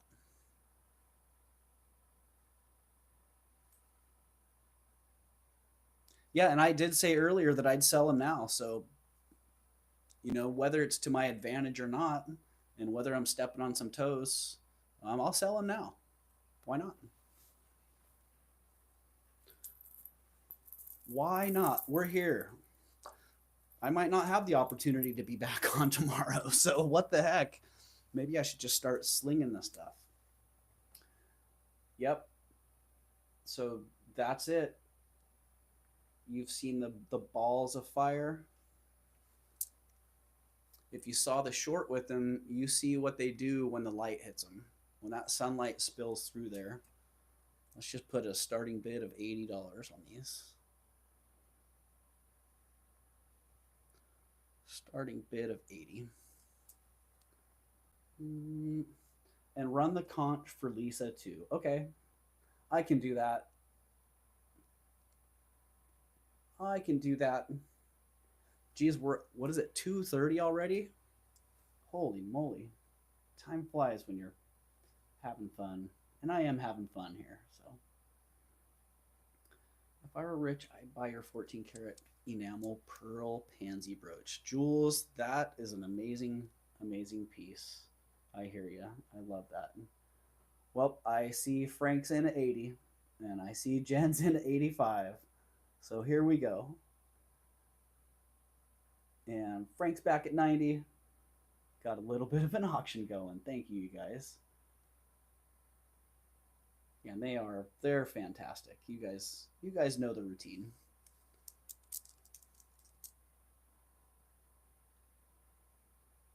Oh, I didn't even put that. I still had that little late, but it's there. So at least we know. We got Flo Casso in at 100. And Gen B is at 105. And Flo Casso's back at 100. And Flo Casso's in at 110. So hey, Sunray, welcome in. Good to see ya. Ooh, there's one of these that has that window in it. It's my favorite bead on the strand, this one right here. Look at that window, that little band. It's got a nice, really nice little peek through it. I see Flocasa's jumped it up to 125. And Jen B is like, Frank, you really weren't interested in these. What are you doing? Out to Frank. Okay.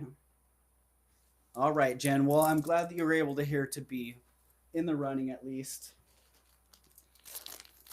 And we're going to call those for Frank, who put in that power bid. You're right, Mama Chola. Frank power bid him to 125. And Frank, I think you know that's still a fantastic deal. It's one of those things where I'm super, super happy to be able to pass on a good deal.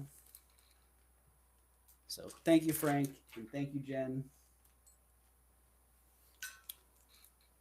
We got Flo at 125.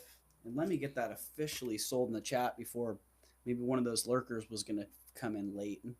Sold 125. 125. No friends during an auction, right? All right, thank you, Frank. Flo at 125. And I hope that I'm able to come on tomorrow, but if I'm not for whatever reason, then I'm glad that we're doing this now. So the conch beads, they are what they are. Let me get a length on those. They're beautiful. That sterling silver vermeil clasp is just exceptional. I'll admit, I don't look them up. Assume it's not common to find them that size and as complete and old. Yeah, you can kind of see that. They just have that. They just have that general vibe to them. So 20 inches. Yeah, hair over 20 inches long on these.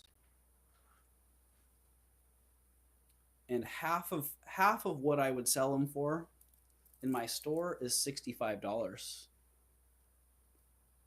So yeah, I wouldn't sell them for any less than 125, but here today now 65 bucks. So there you go, Jules. If you're into those for 65, then that's the price. It is a sterling clasp. I keep trying to see what earring you have on, Doug, but it's your hat. Oh, right. I think that might be the parrot. Is that the? Oh no, I think that's just a brooch. Sorry, cooking supper, says Ellie. Ah. Making my mouth water a little bit. I wish there were more people like you in this world, Doug. Well, you know what, Sunray? That feeling is mutual, honestly. So, I wish there were more people like you, Sunray. So there you go. Beautiful, beautiful color on those.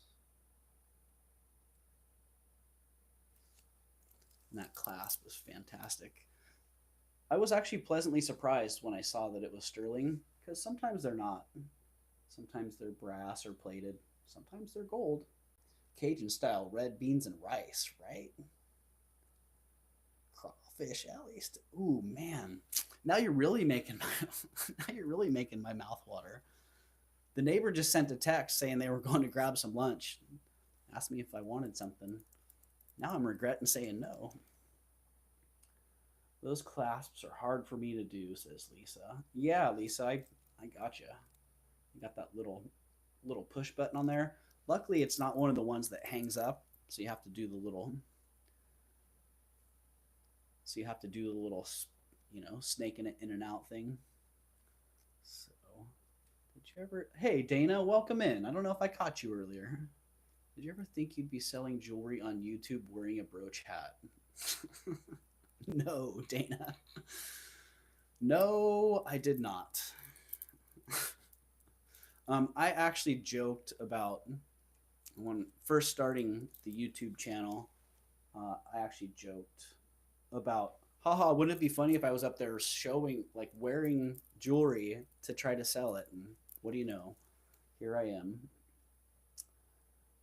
here I am. Clasp. Talk about a hard clasp. The labradorite clasp was so hard.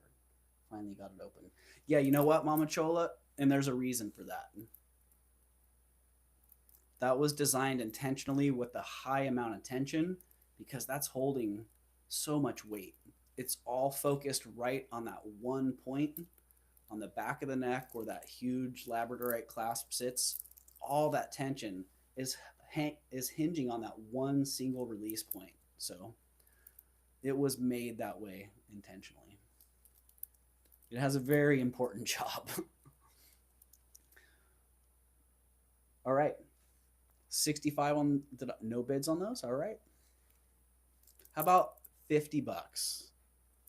I can drop it to 50 bucks. What, Tanya? Tanya, what? Oh no, what?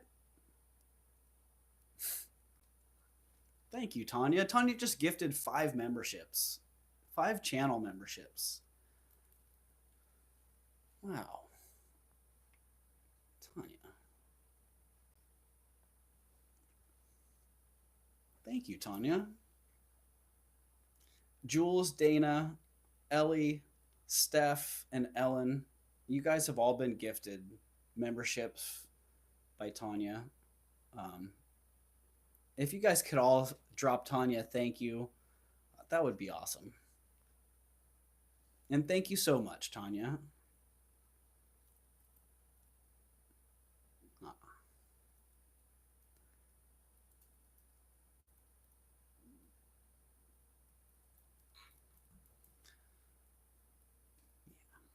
Thank you. That really made my day, Tanya. Thank you very much.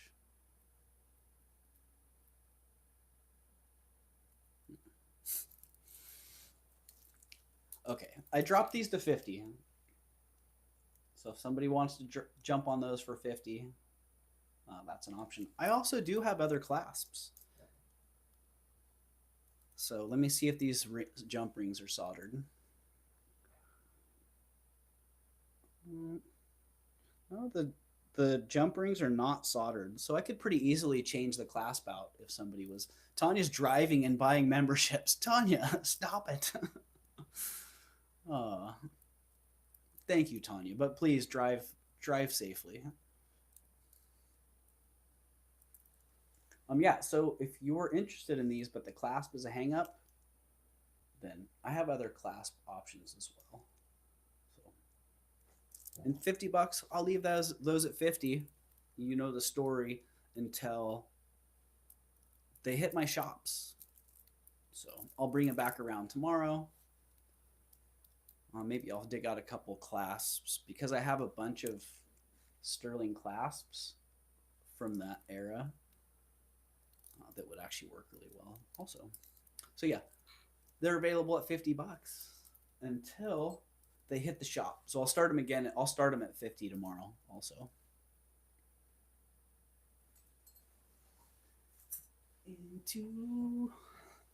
How much longer are you going to be on, Doug? You know, Mama Chola, I've been on longer than I had anticipated already. So I'm probably going to wrap it up pretty quick here.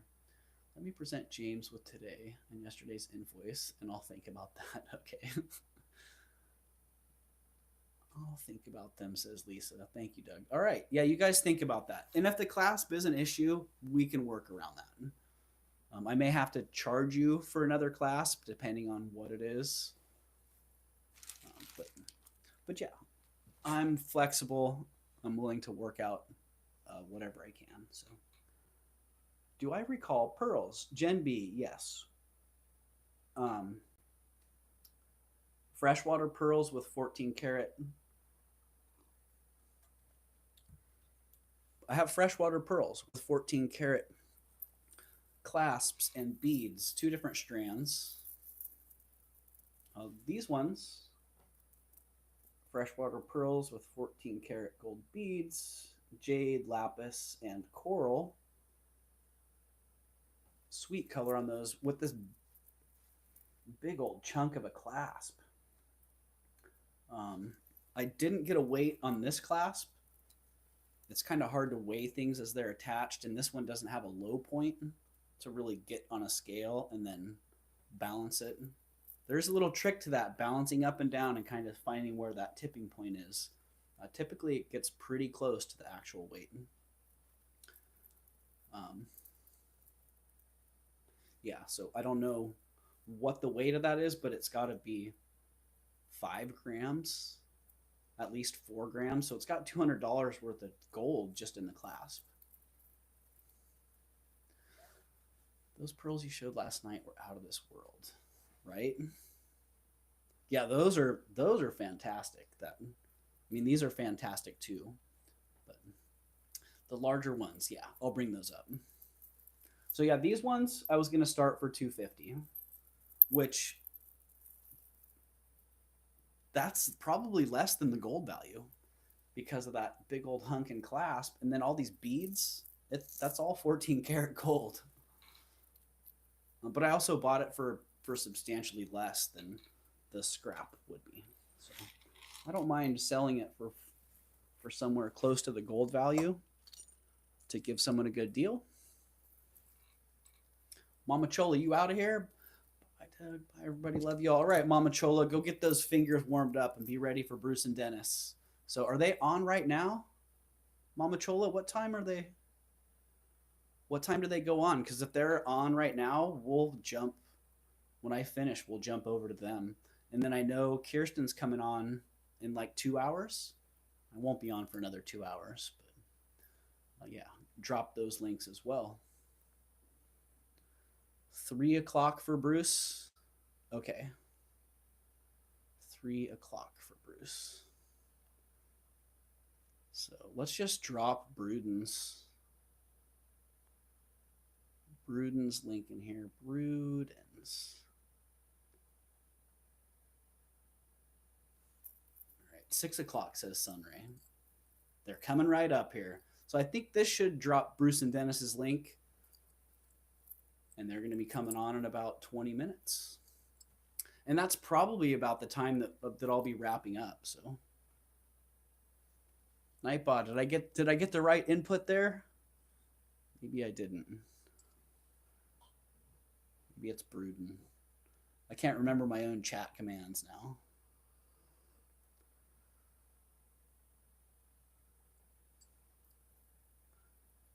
There we go. So there you go. If you guys aren't aware of Bruce and Dennis at Bruden's Treasure Chest, that's the link to their channel right now. You can go subscribe, hit that bell, get some notifications, and you'll see they're live when they pop on. They sell a lot of great stuff. Everything from nice costume jewelry to really nice silver. Like, check out Dennis's bracelet collection. So yeah, 14 karat gold and freshwater pearls. Really fantastic. This is the bracelet from the set. And if I remember right, the clasp on this came in at about 3.5 grams. The necklace one was shown as about 4 grams. But it was also harder to get that one to balance, so it might just be off a little bit. And I was gonna run these together, but I'm totally fine with breaking them apart. If you only wanted the necklace or the bracelet,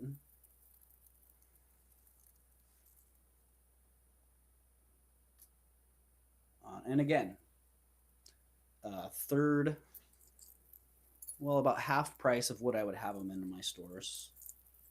I would do the set for $500, which that's the gold value, maybe even less than the gold value. And I won't be dropping the price if I split them apart. But yeah, $500 on those.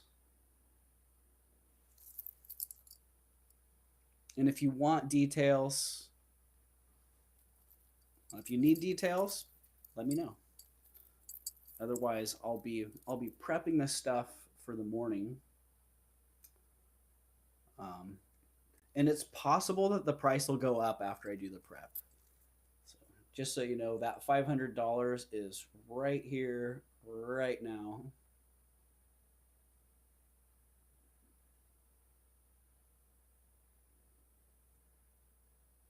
They are. They're stunning. Yeah.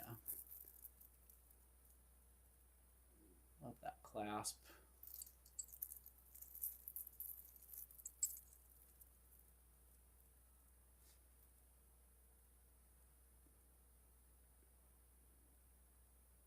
And yeah, I have a feeling that they're going to end up parting ways, and that's okay.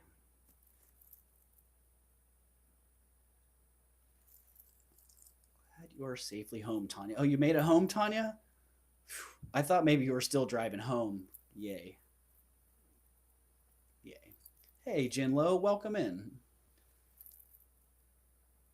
And Rhonda, I don't know if I caught you earlier, but welcome in as well. And thank you, Rhonda, for your message and your concerns. Yeah, thank you. So there you go. The pearl set, $500 for the set. That one's going to go down into this fantastic pile of treasures that's going to be coming back in the morning with more specific information and prices as well. Oh, box people.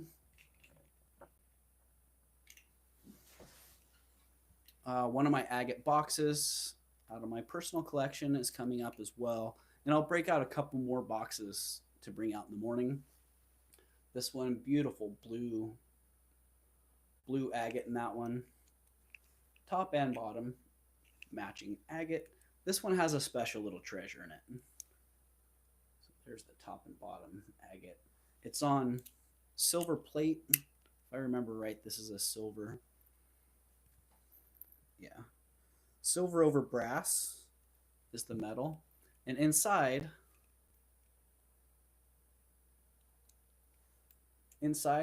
it has a miniature pocket knife charm. So it's got a nice little custom made felt bottom. And then inside it has a tiny little knife. I don't know if this thing really folds out. Oh, nope. It's a handle.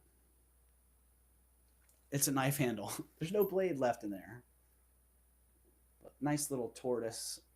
What used to be a knife. Gen B, that's cracking me up. You were talking to Rhonda, yeah. I think we were talking about neurodivergence and how some of us are a little bit different here. So cool, right, Dana? It is. It's so cool. So yeah, that'll be coming up tomorrow, complete with the felt bottom and the little trinket inside.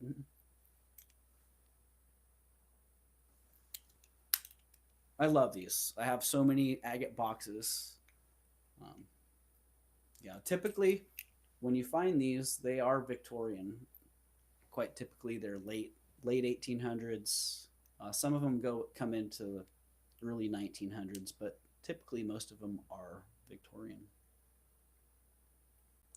I don't know.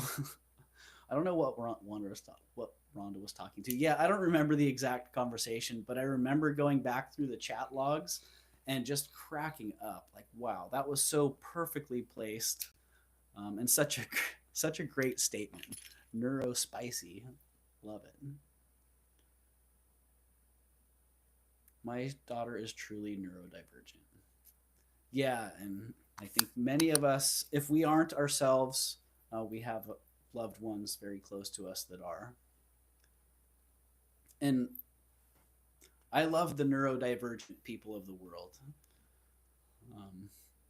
They do make the spice of life.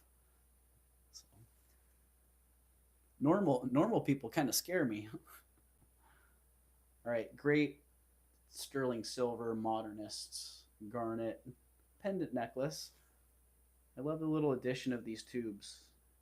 Like, it could have been just fine on its own without them, but they really kind of just make the whole piece, in my opinion. Amazing how much a little extra accent on something can really just finish the design or send it over the top. I remember when I bought this, I was so excited about it. I'm like, wow, I really love it. And the ladies that sold it to me is like, give me the money, buddy. I'm like, don't you think it's so cool? She's like, yeah, I do. It's $35. I'm like, oh, okay. Well, here's your $35. I'm gonna go be happy about finding this treasure by myself then.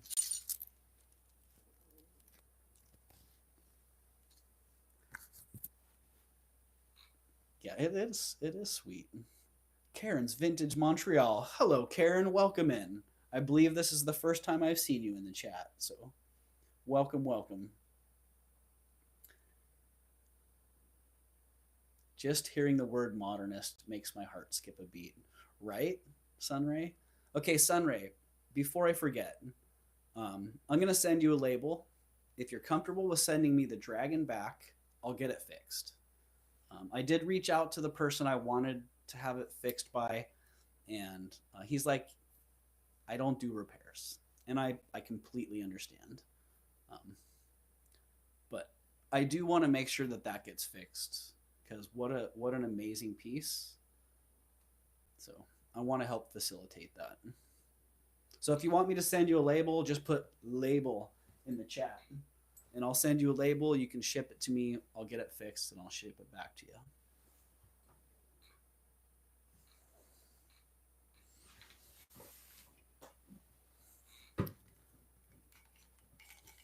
Hey, Colette.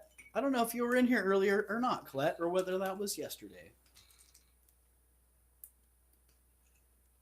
Label. Okay, label for Sunray.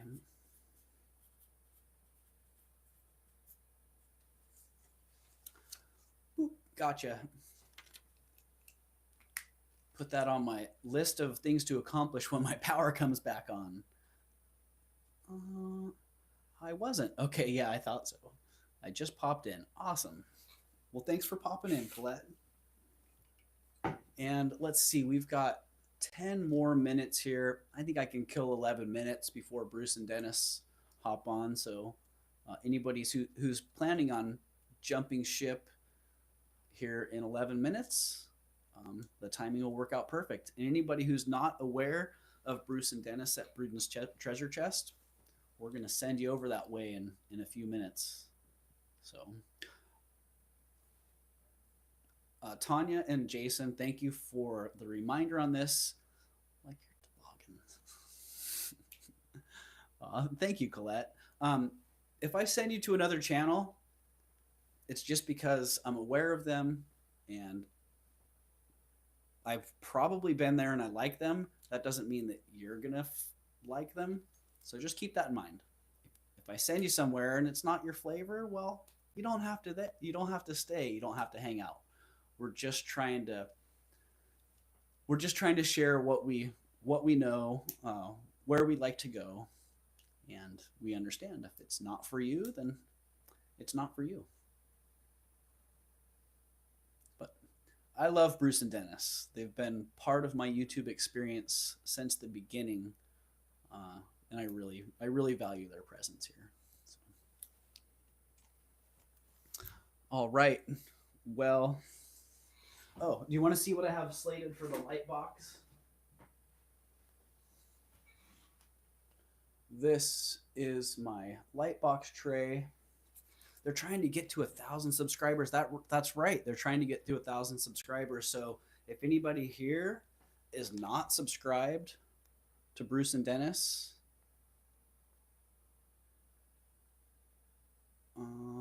let's see. That was back their way. Exclamation point Bruden should be the one that brings up the link. Yeah, if anybody here is not subscribed to Bruce and Dennis, they're almost to 1,000 subscribers. They just need a little push to get over the top there. So if you're not subscribed, please hit that link in the chat and go over and subscribe to them. That'd be so awesome to see them hit 1,000. It's going to happen, and you could be that 1,000th subscriber. So much like James was the 700th subscriber here, you could be that monumental subscriber for Bruce and Dennis. Last time I looked, it was 984. Let's go take a look and see. 997 now. They're 3 subscribers away. 3 subscribers away. So look at this. 3 subscribers. Imagine if we got those 3 subscribers from here. Chances are everybody here is already subscribed, but you never know. I would love to see that. Love to see them get pushed over that 1,000 mark today. It'd be incredible. So close, right? I'm trying to think. I have 3 different YouTube accounts. Am I subscribed with all 3 of those? I don't know. I'm 998, says Jules. Oh. Getting close. Now I'm starting to get pucker factor for a whole different reason. Can I hit refresh on that? I can't. That's okay. 998. Power's out. Generator's still going strong. Thank you, generator, for allowing this to happen this morning. 2 to go. We could raid with just 1,000 if we get them there. Oh, that would be awesome. I'm actually logging out of my chat and logging into my other accounts here to see if I'm already subscribed. So I know on one of them I am. On the other one, it was a gaming account that I started probably 10 years ago.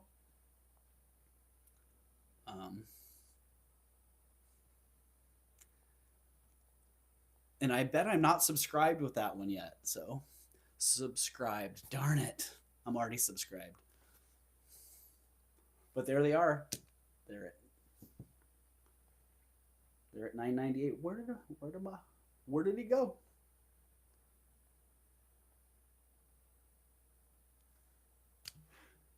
$9.98.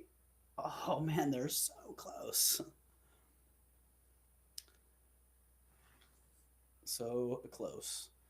Big ball Tim. Okay, let's get away from that one. Just check the second one too, just in case.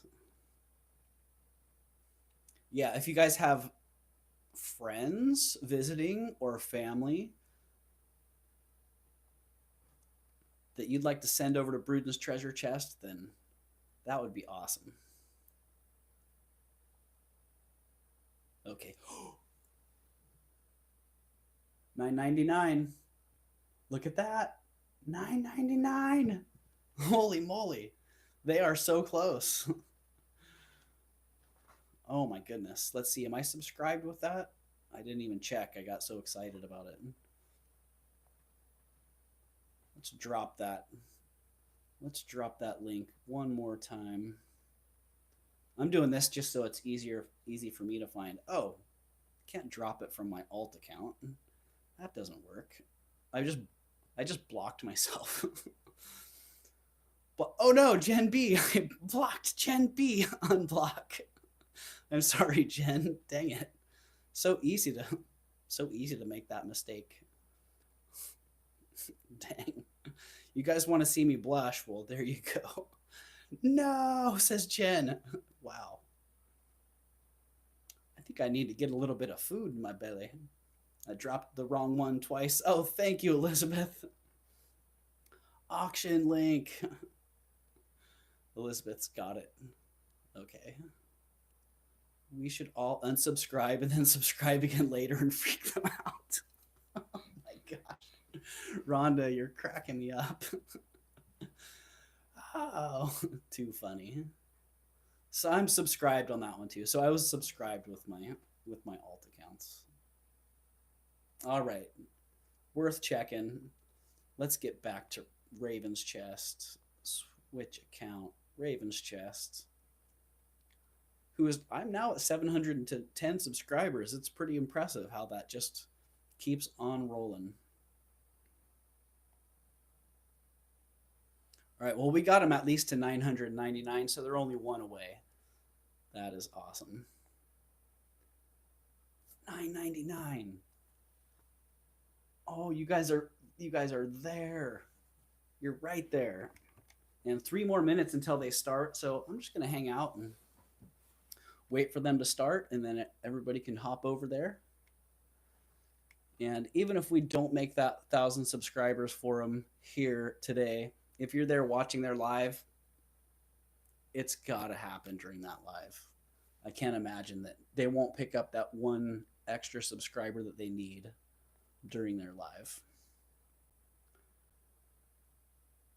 999. Thank you, everybody. Thank you for helping them out. That is quite impressive. And thank you, Flocasso.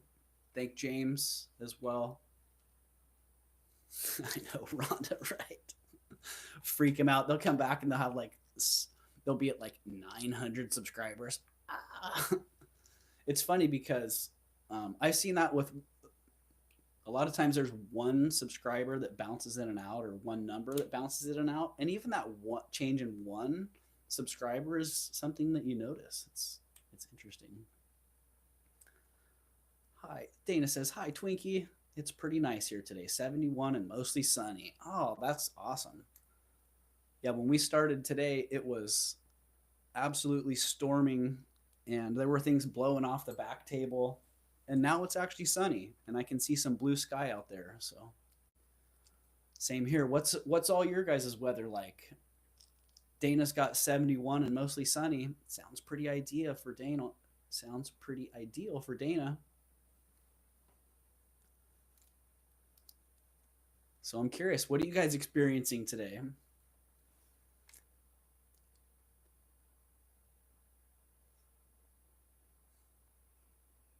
And do you guys have anything interesting to share? Because I'm kind of out of things to say and things to show. Oh, other than the 52 and wet, says Tanya. Ooh, yeah. Very much how it was here earlier today. I was so happy when I hit 1,000 on Instagram, says Sunray. Yeah, I bet, Sunray. I hit 1,000 on Instagram too, but I bought those. And that was the last time I will ever do anything like that. I was so desperate to try to get my foot in the door and get a foothold on Instagram that I gave in to one of those marketing people. 86 and muggy here, lol. DFW area, Dallas Fort Worth. Yeah. All right. 43 with a mix of rain, sun, and hail, says Jules. Jen B says, I have 108 subs and I'm stunned at even that many. Yep. I do remember that, Jen. I remember hitting 50. Dina Marie was actually the 50th sub. And I was kind of beside myself. I'm like, wow, 50 people hit that subscribe button and were actually interested in enough. They were interested enough to actually do that. Yeah, so it was a great feeling. We are waiting for thunder, says Tanya. It's an awesome feeling. It totally is, yeah. We have wind coming in, but that's nothing new here. Right, Jen? Just something you learn to live with. All right, well, we hit 3 o'clock, so those guys should be getting on pretty quick here. And as soon as I see the notification come through, oh, they're live now. Flocasso just dropped the live link. So thanks for being here, everybody. Let's all jump over to Bruce and Dennis's and wish them best of luck for hitting 1,000 subscribers. And yeah, thank you so much. Thank you, everybody, for being here. I really appreciate you being here. Yeah, I could sit here and blab on and on. Kirsten's on at 4. Let's drop Kirsten's link as well.